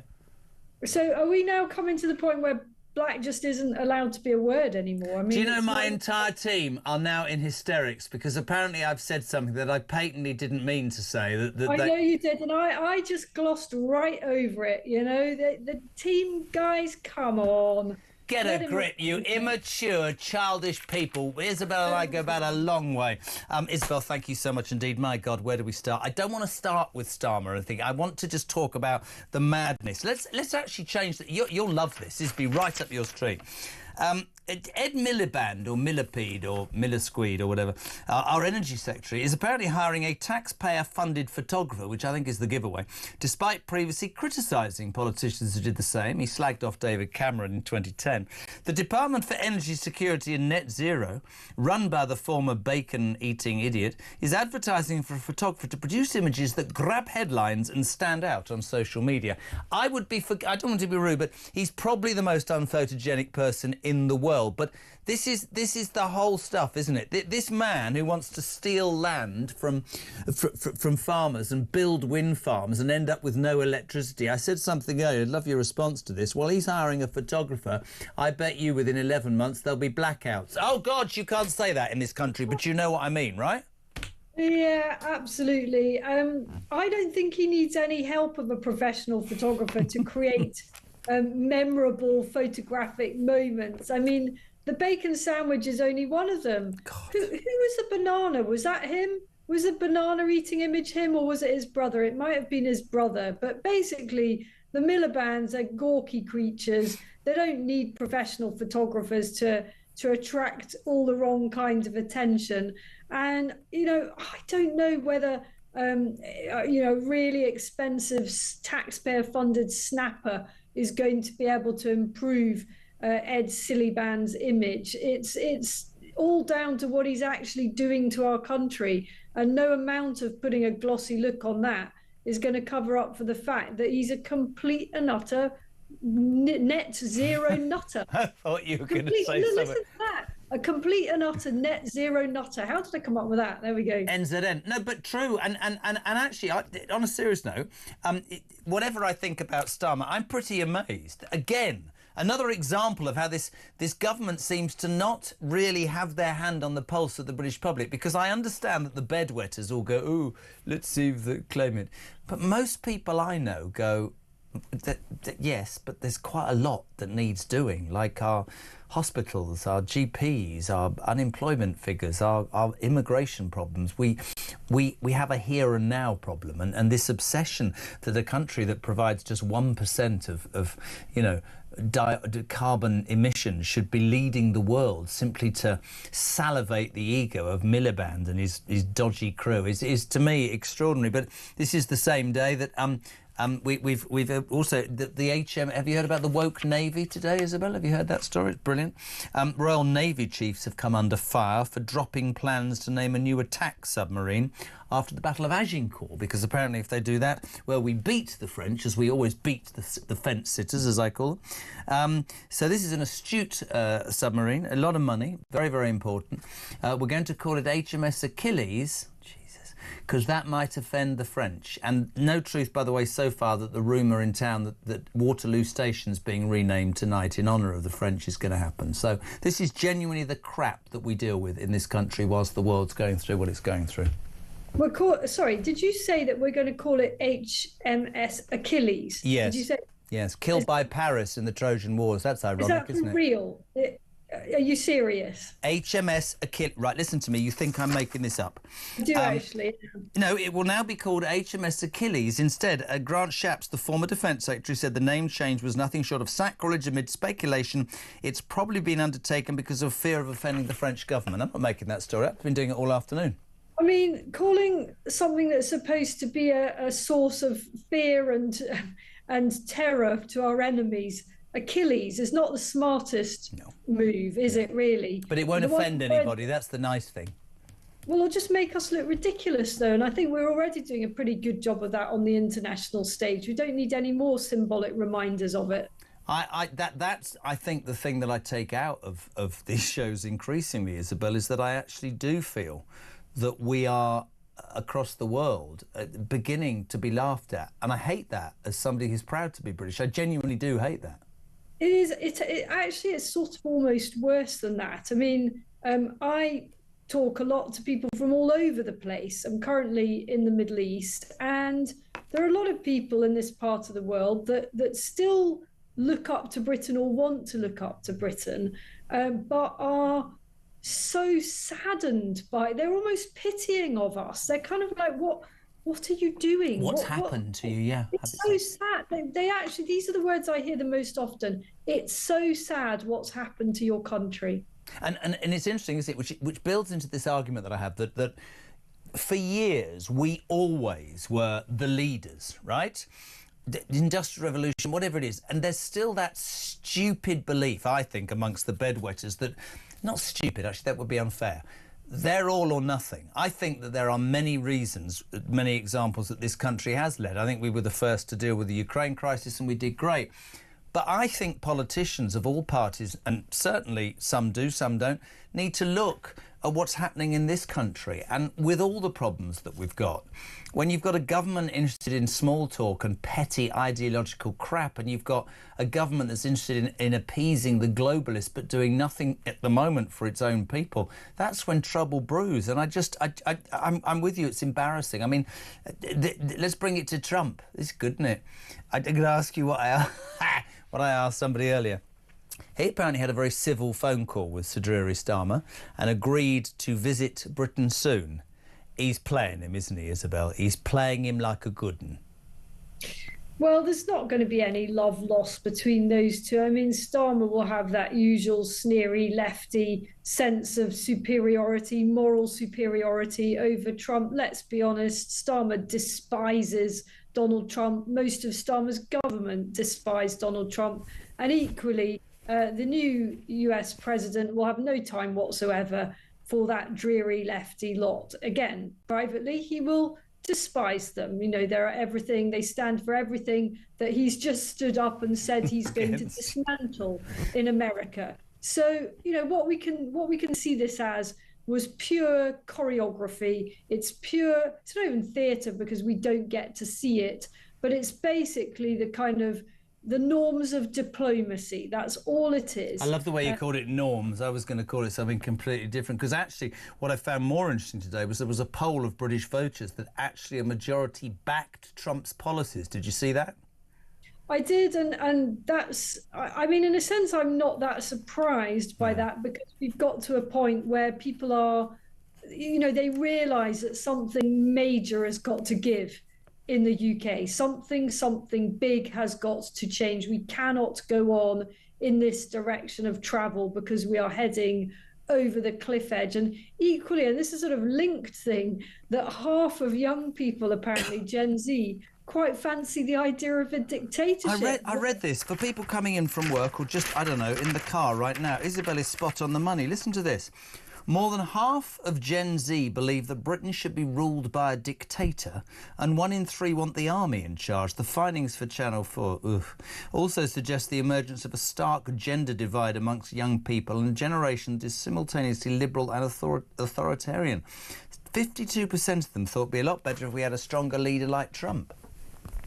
Well, I get where they're coming from. You know, if you're many people in this country, you see that our system is not delivering good government. It's not delivering a high functioning country. It's delivering a country that's going down the tubes. And a lot of people at the last election voted for parties that didn't get any representation in Parliament, or only a very small representation in Parliament. We have a system where millions of people can vote for a party and it only gets 1 or 2 seats, or even 0 seats. I've changed my mind on this. I used to be against changing the voting system, thinking it would lead to weak governments. Well, you know, current system's not exactly leading to stellar regimes, is it? So I get it. I can see why young people feel quite despairing about the types of government that we have time and time again. And they think, well, actually, maybe we'll look to a country where, yeah, maybe people don't get to tick a box, but it doesn't seem to make any difference what box we tick in Britain. We get the same shades of the same thing, really. Do you think there'll ever be a genuine question here? Because, of course, it's different in America because you've got that presidential figurehead who is then all-powerful. Can you ever see a politician in this country having the balls to stand up, be stripped naked in terms of what he or she has gone through, put forward their platform and deflect whatever is thrown in their direction, as Donald Trump did? I mean, and with a view to actually being elected because they believe that much in what they say? Or do you think our system doesn't lend itself to that? Well, that's a really interesting question. I mean, all the while that you were saying that, I was thinking Nigel Farage, Nigel Farage, Nigel Farage.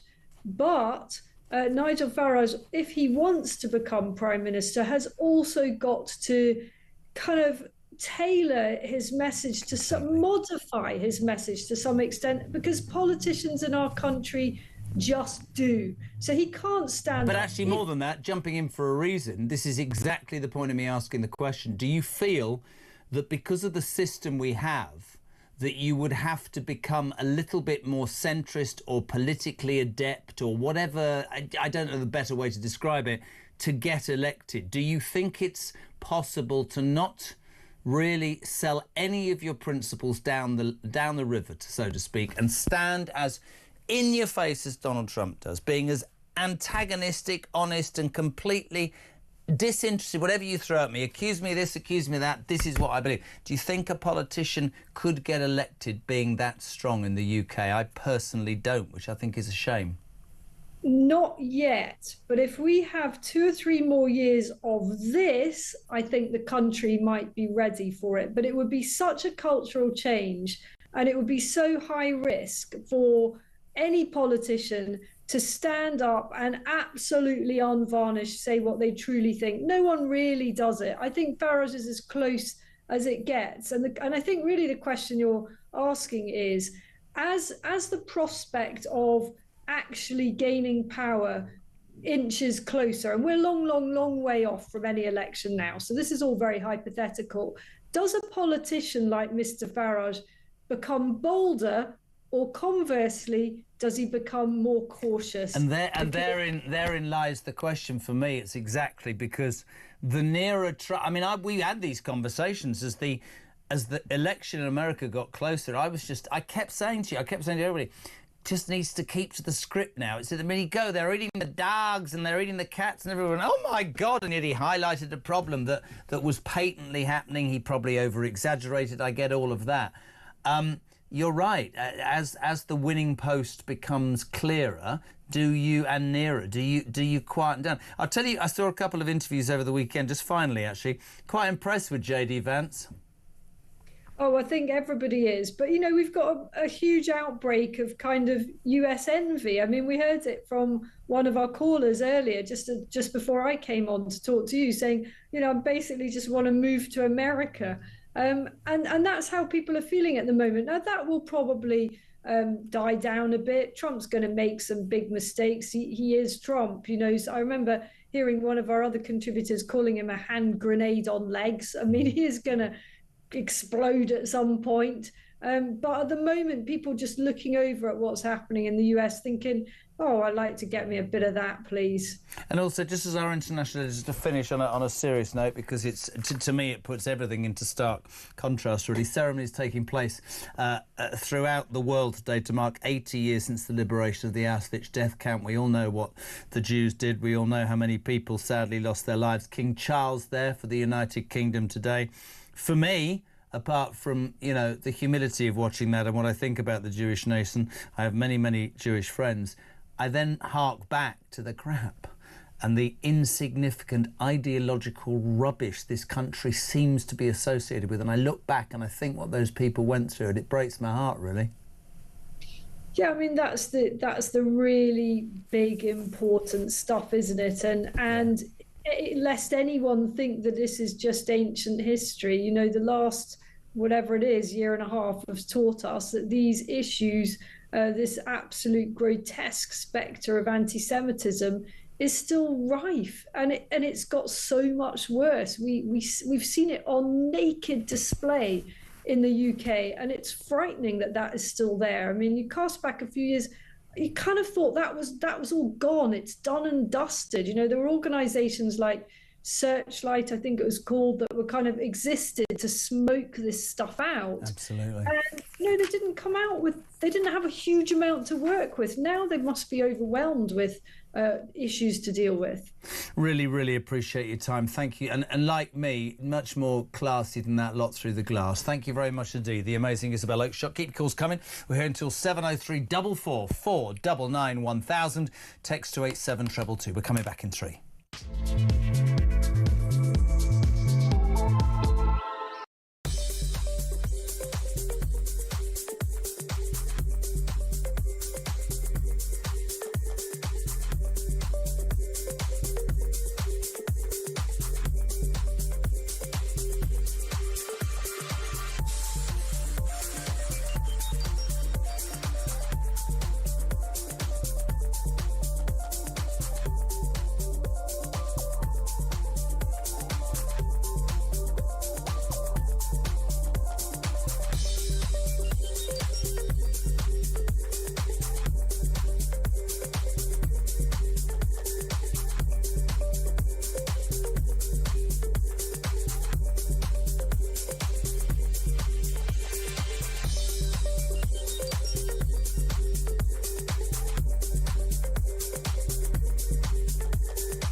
Nobody who comes from a safe country should be able to claim asylum. That is why Reform have said if you arrive here on a small boat from France, of all places, automatically your claim is refused. Yes. There is a very small core of genuine asylum seekers who do not come from safe countries, who get into this country by extraordinary routes, not through other safe countries. Now, there is a distinction between the two, and we're not making that distinction.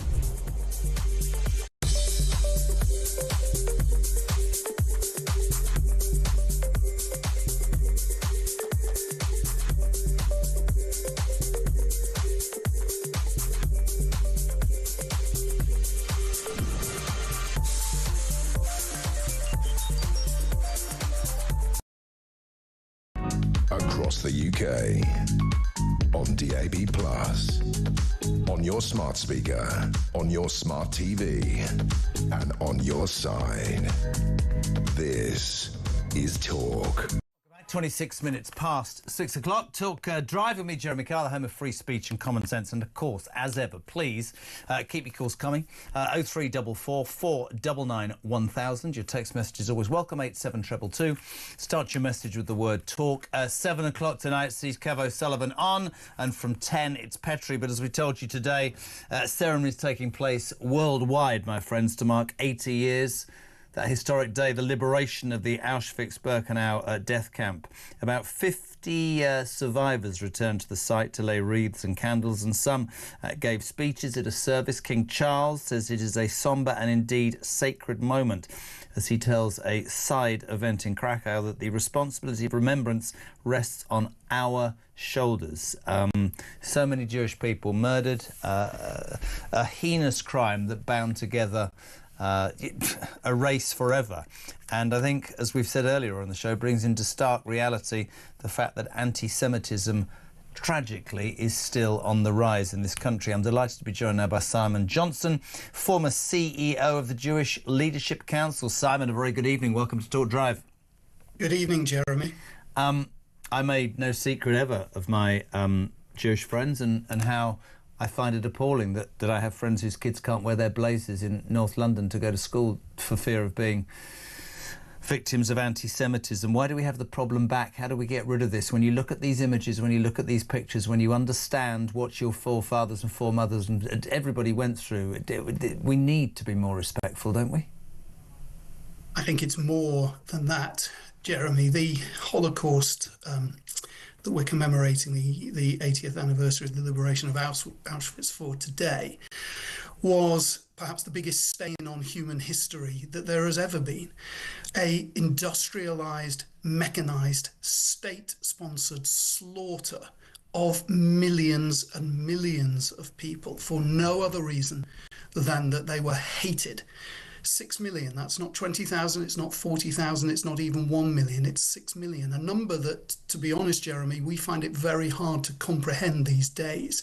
That was hatred that was allowed to run riot and become integrated into the activities of a state, and so many innocent people died as a result of it. And I think it is, as His Majesty said today, incumbent on all of us to remember what happened, remember why it happened, and to not diminish the suffering of those who died and to not minimize the impact. We still have a very, very small number of survivors who are able to bear witness to it, and it's incumbent upon all of us, I think, to take a moment to reflect where hatred can lead human beings. It's almost, is it not, and I'll talk to you in a sec about what we've been talking about today for the very reason that it tends to shed a light on it. But for me, I look at the visions today, the pictures. It's so unbelievably horrific.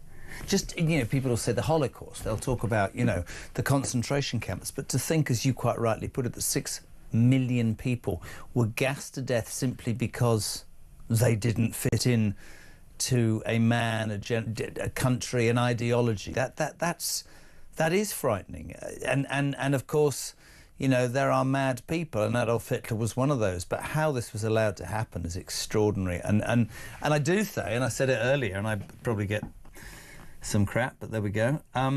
Hardly surprising that the Jewish population, wherever it is so bound together after the horrors of the past?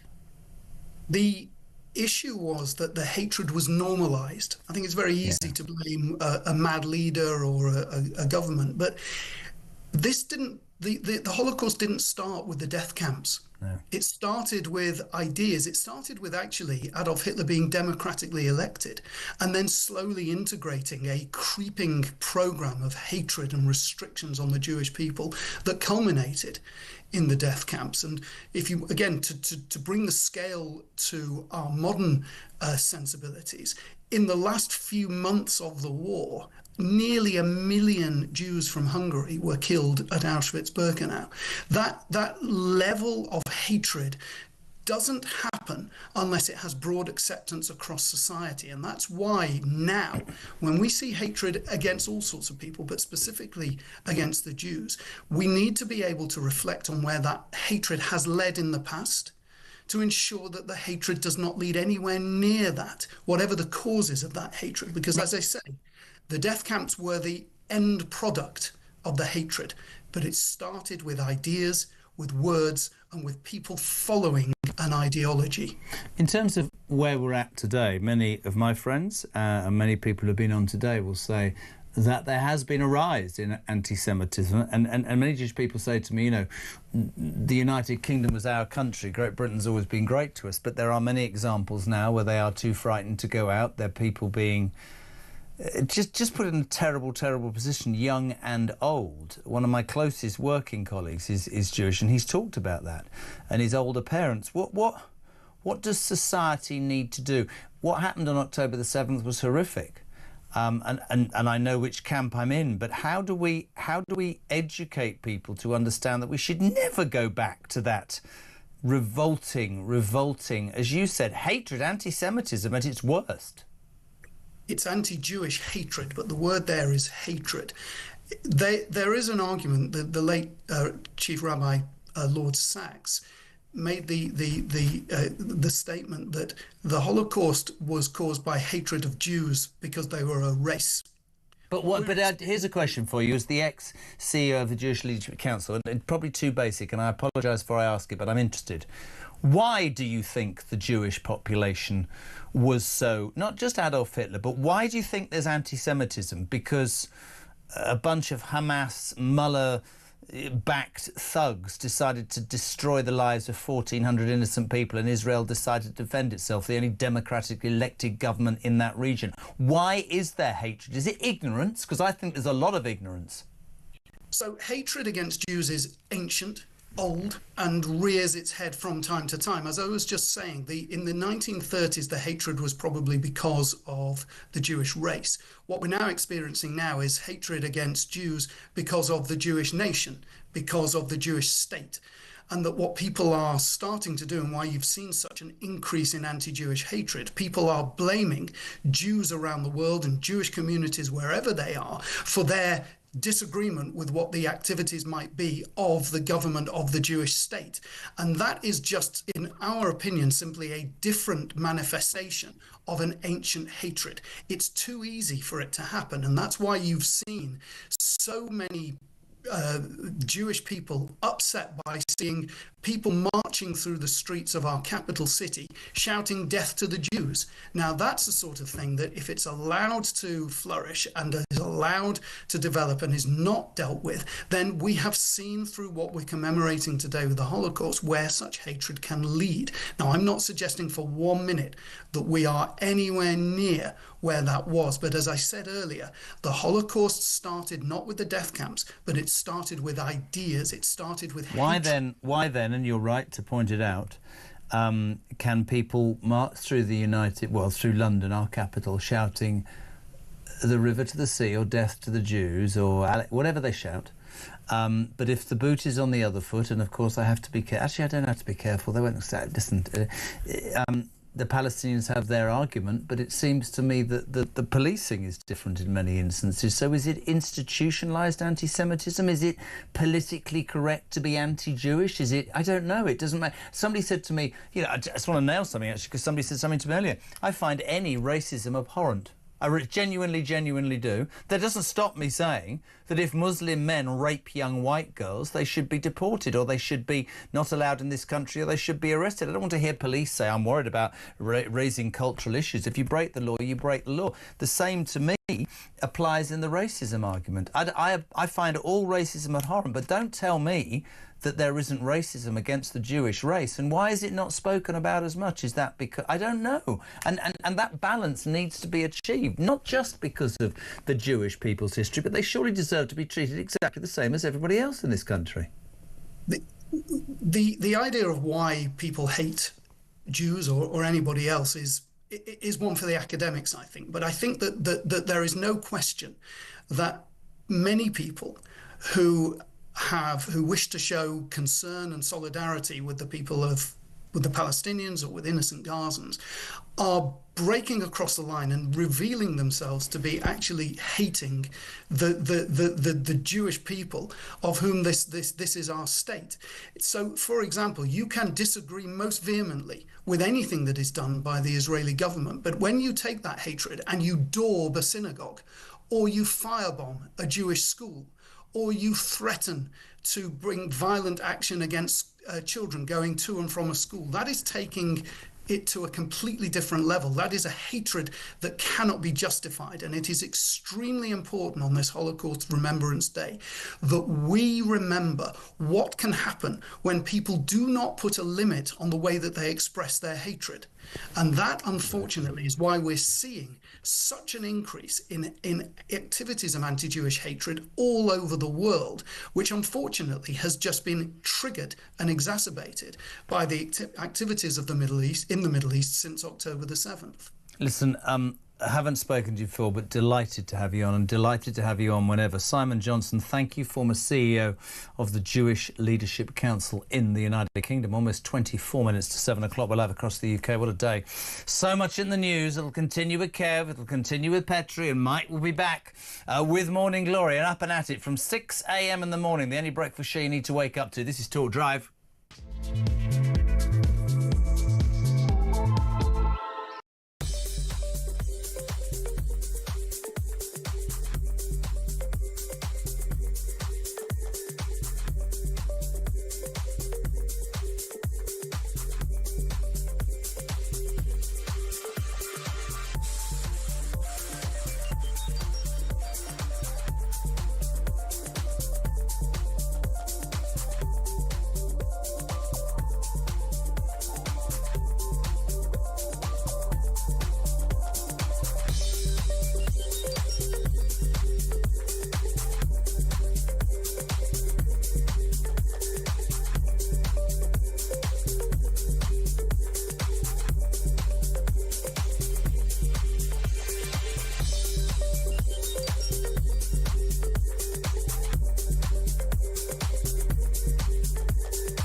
Across the UK, on DAB+, on your smart speaker, on your smart TV, and on your side.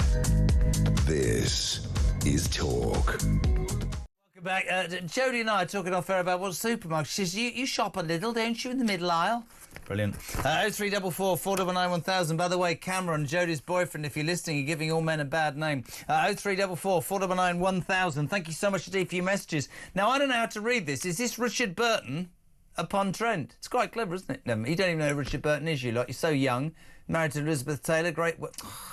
Ches, we will never see a PM like Trump because Trump, being a billionaire, can't be bought. He can fund his own campaigns. No one can come to Trump after he's become president and call in any favours. I don't think any of our politicians can pull that off, even for ours. Richard in Burton-on-Trent. It was just humour that didn't work. Brian T, known to his mates as Mr. T. I don't know why I did that either. I'm in my 60s now, an old Mr. T. And I look at what this country has turned into and think what my old man did, spending 5 years of his life fighting for it. Great show. Brian, I couldn't agree more. It's embarrassing. George. Jez, can you stop waving your black pen about? It might offend somebody. I do apologise. I'll get a blue one. Can I say blue? I'll offend all the people who are cold. It's quite upsetting. Hello to Rosaline. I love that name. Jez, we can't say anything with black in. What about black hair dye, blackburn, blackberries, black paint? What have we come to, says Ross in Skegness. Good afternoon to you. HMS Kyle is a much better name for that ship. Although it... Do you know they used to call me at school? I don't know if I've ever shared this with you. Or Kyle Pyle Hemorrhoid. I'm being serious. Honestly, Kyle Pyle Hemorrhoid. George Baker, Jezza, I'm in Blackpool. If I can still... What? If I can still say that we could adopt the Irish name for my hometown, it's actually Dublin. And that's a fact. Are they also going to rename Blackfriars Underground Station? Yes, that's gone. Waterloo's going. That'll upset the French. Jez, great show again. I'm on the Isle of Wight. What are they going to do about the place I live? Surely the name will have to be changed. Yes, the Isle of... Lots of different colours. The world's gone nuts. Also, what about all the companies that are doing sales, says Pete? We're not going to be able to have Black Friday. That's going to upset somebody. It's all going on. 19 minutes to 7 o'clock. Here's a man who knows all about common sense. Local government editor. I don't know what that means. Conservative home. Oh, yes, I do. Harry. Is it Phibbs, Harry, or Pibbs? How do you say that? That's it. Harry Phibbs, yes. Harry Phibbs. How are you, Harry? What a great name that is. Can you imagine? My name would be so much better. Jeremy Phibbs. You sound like an MI5 undercover agent, Harry. I think Mr. Phibbs, the journalist, is a good character for Happy Families, isn't it? Yes, I think it is. Let's go to Mr. Phibbs, undercover journalist for Conservative Home. Harry, Ed Miliband hiring a taxpayer-funded photograph at the risk of upsetting the bedwetters, as I call them. I mean, he's probably the least photogenic man in the world. More of a concern is the crazy, ridiculous net zero crap that he spouts the whole time, right?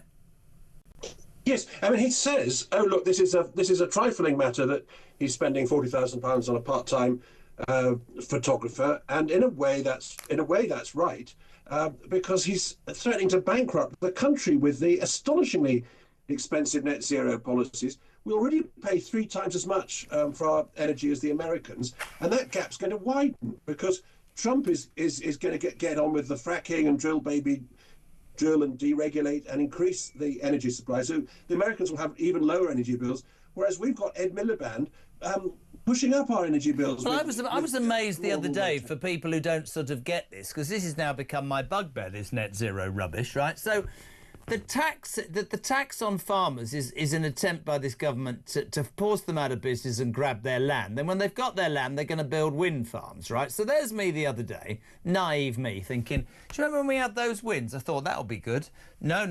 Apparently those winds were too strong and the turbines have to be cut off because there's only an optimum strength of a certain wind to create. So and they admit this, the Labour Party, when the wind doesn't create enough electricity from the turbines that have been placed in the fields, this government will have to import, as you just adhered to, electricity from another country at 3 times the cost and we dealt with it ourselves.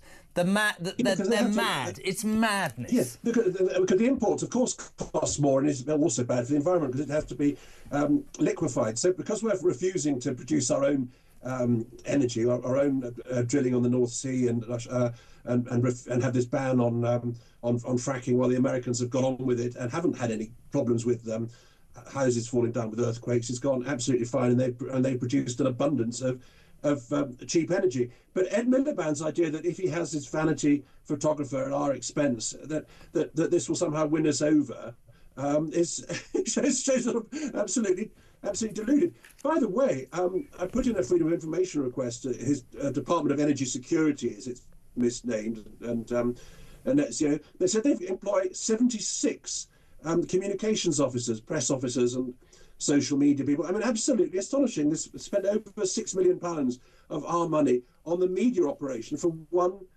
government department. Now, I agree that it's overall scheme of things is relatively trivial, given the billions of taxpayer subsidies going into energy and the huge bills that we end up paying, as well as through our energy bills, as well as through our taxes. But it does show contempt for the taxpayer to just waste all this money in, this most self-regarding way. This is something I wanted to say to you, actually, and I think it's a really salient point.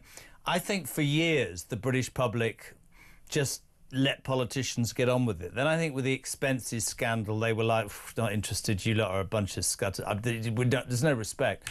I think what the cost of living and COVID's done is it's focused people's minds onto just what a bad job so many of our politicians have done, just how many people seem to be taking advantage of our country, whether it's illegal migrants or criminals let out of prisons early, people who seem to have done nothing good and seem to be even doing better than the people who have paid in. And I think it's a really important moment, and I've said it before.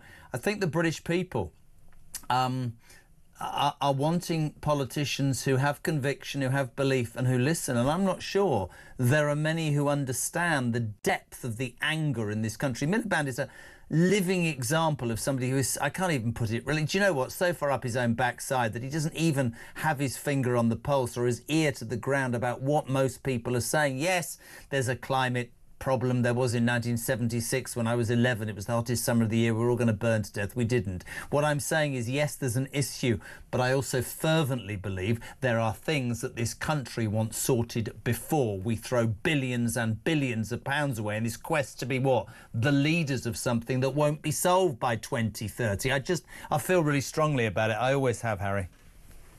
Well, in the 1970s, they said there was going to be an ice age coming, didn't they? Yeah. But now what we get is this talk about a climate emergency and children being frightened, being told the planet's going to come to an end. There's no truth in that. It's true that there is global warming and there's some problems about that, but the level of alarmism is quite false. But in any case, for us to be spending all this money pursuing net zero when the rest of the world is abandoning the whole thing is obviously futile, and it's no good anymore that the government's saying, oh, it's impossible for us to find any savings in public spending, and most unfortunately we have to put up taxes, no alternative, because we can't have any savings, when Angela Rayner and Ed Miliband and all the rest of them are going around hiring vanity photographers. Couldn't agree more. Harry, very quickly before you go, and it's great to have you on, please come back. Police officers told to not use phrases like black sheep or blacklisted over racism fear. Response quickly to that? And by the way, people should get on to there's supposed to be people called police and crime commissioners that are elected posts who are supposed to hold the police to account and make sure they focus on sensible crime fighting policies. And I think that they should be put under a lot more pressure to actually get a grip on some of this nonsense. So my tip would be get onto your police and crime commissioner and ask them what they're doing about all this absurd nonsense. Love having you on, Harry Phibbs. Thank you very much indeed. Local government editor, Conservative Home. Good to have you on. 12 minutes to 7 o'clock. We're live across the UK with Talk Drive. Hello to Christine on the Isle of Wight. She said you just had a text saying you can't wave your black pen around because it will offend. She said, I've just watched you do it. It's blue. You will be offending the Smurfs. Can you not be so disrespectful? My God, I'm in trouble. This is Talk.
Obviously, he talked about him in quite glowing terms on Air Force One, speaking to reporters yesterday, but we know that from people around him that he has a pretty dim view of a lot of things that Keir Starmer has been pursuing. Right. So it'd be interesting to see if he did kind of take into task a bit more than the official readout from the UK side necessarily puts forward. Right. Well, I mean, he's also got Elon Musk in his administration. He's been calling for Keir Starmer to be locked up. In the old days, you would sort of check what the Americans were saying about this phone call, but of course, they probably haven't issued anything in America about his phone call to Keir Starmer because nobody in America knows who Keir Starmer is.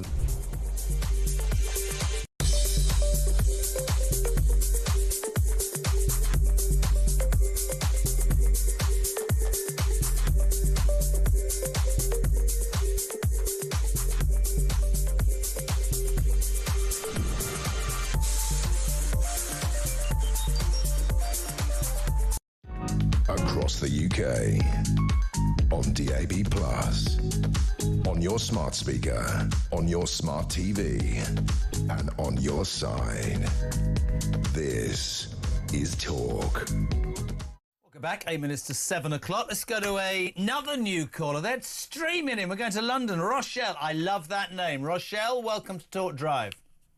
Hello, Jeremy. Thank you for having me on. I'm calling about the Holocaust remembrance, you know, the Can you do me a... Sorry, sweet, because I want to hear this. Can you do me a favour? It's very muffled. Can you move your mouth back from the phone just a bit, because I want to hear this story. Is that OK? Is that better? Fantastic. Thank you. Sorry to ask. Sorry about that. It's OK. My grandmother, who's 96, was actually liberated today from Auschwitz. And, you know, how do I look her in the eye and tell her that when I go to university I am confronted with anti-Semitism, hatred on a daily basis? I think, you know, it's the oldest hatred, as your previous caller said. However, I think it's more dangerous than that. When you come out and say that you hate Jews, we know who you are. But when you've decided that the oldest hatred is now a progressive movement, and you can march in the streets of London, you can feel free to attack Jews. It normalizes it. It normalizes the fact that Jewish schools have security. For years now, my nieces and nephews go to schools where they have security guards outside. Because it's fascinating. Why has this been allowed to happen, or why do you think this does happen? Why is it acceptable, or seem to be acceptable, that anti-Semitism's OK, but quite rightly any other form of racism isn't? Surely all racism is unacceptable. Why hasn't more been done? Is it because what's happening in the Middle East? I'd like to point out, everybody knows where I stand on this. Why has this horror of October the 7th highlighted how appallingly badly Jewish people are treated? Well, I think, you know, we can't gloss over the irony of, you know, the biggest, if you will, pogrom against Jews and murders of Jews simply for being Jewish since the Holocaust has brought out anti-Semitism, instead of people looking inwards and thinking, oh, perhaps we, you know, need to think about this differently. I think we need to separate Jew hatred from, you know, the overall sort of, I think, perhaps misguided sympathy for, you know, the Palestinian cause in some senses. I'm not in favour of any innocent people getting hurt, but war is war, and don't start a war that you can't win. However, I live in Britain. I'm British. I'm proud to be British. I'm also proud to be Jewish. And I don't think that just because I happen to be born to a certain set of parents, that should mean that I'm allowed to be abused and not being taken seriously. What do you say when you're at university and you get abused simply because you're Jewish? Well, I usually just shout back or say something. You know, I wear a Star of David out most of the time, and the first question other Jews ask me is, are you not scared? Are you not scared to use the tube with your Star of David out? You're not scared to go to, you know, campus? Are you not scared to go to the library? You know, and I'm like, look, I was at the beginning, October 7th, first couple of weeks, put my necklace away. However, I'm sick and tired of it. My grandmother didn't survive Auschwitz. She didn't have her entire family and neighborhood and area and friends murdered. so that I can be afraid to be Jewish in this country that I was brought up to love and respect and be grateful for. Fascinating call, Rochelle. Thank you. Really appreciate it. We're going to go very quickly to Eastleigh. Another new caller. Mike, I'm so sorry. We've literally got 1 minute. What do you want to say, pal? I just want to say that I'm ashamed of our country. Our king goes to pay his respects while we let protesters march on our streets, a terrorist organisation marching on our streets quite openly. It's disgraceful. Couldn't agree more. If this 80th anniversary today, since the liberation of Auschwitz, does anything, it should focus people's minds. I'll repeat something I said earlier, Mike. I find all forms of racism abhorrent, but why is it that nobody seems to understand that the Jews have suffered years of racism? It's not they don't understand, it's the education they're getting, the left-wing education. It's how they're being raised. Couldn't agree more, mate. Thank you so much indeed. I go through Eastleigh some nights on the train.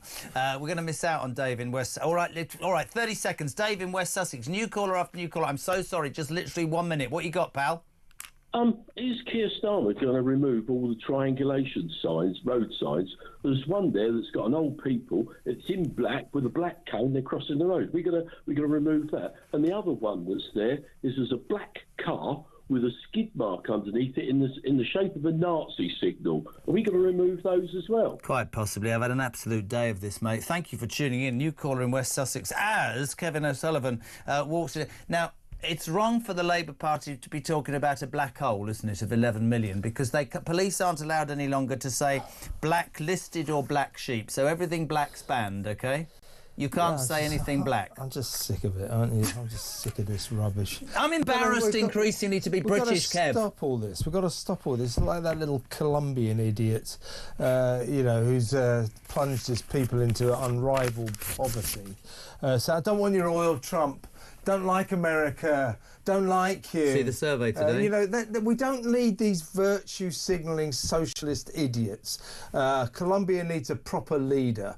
Instead, it's got somebody who polishes his halo and says to everybody, "Look, aren't I great? I'm having a go at Donald Trump." Didn't have a go at him for very long, did he? No. Said offered his presidential plane to bring the migrants home.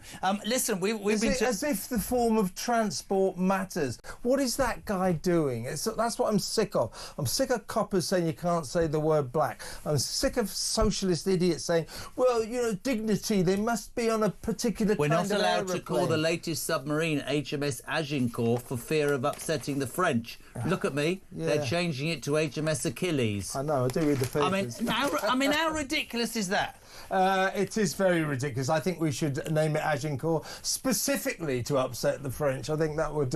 I like upsetting the French. Yeah, exactly. That's a pastime. Who doesn't want to upset the French? And give us our 500 million back because you've done bugger all with the immigration problems. Yeah. What's coming up, big man? And I'm sick to death. Well, we're going to do all of that, and I'm sick to death of Calamity Cooper, Yvette Cooper, insulting our intelligence. Yep. Still trying to blame the Southport murders on online knife sales and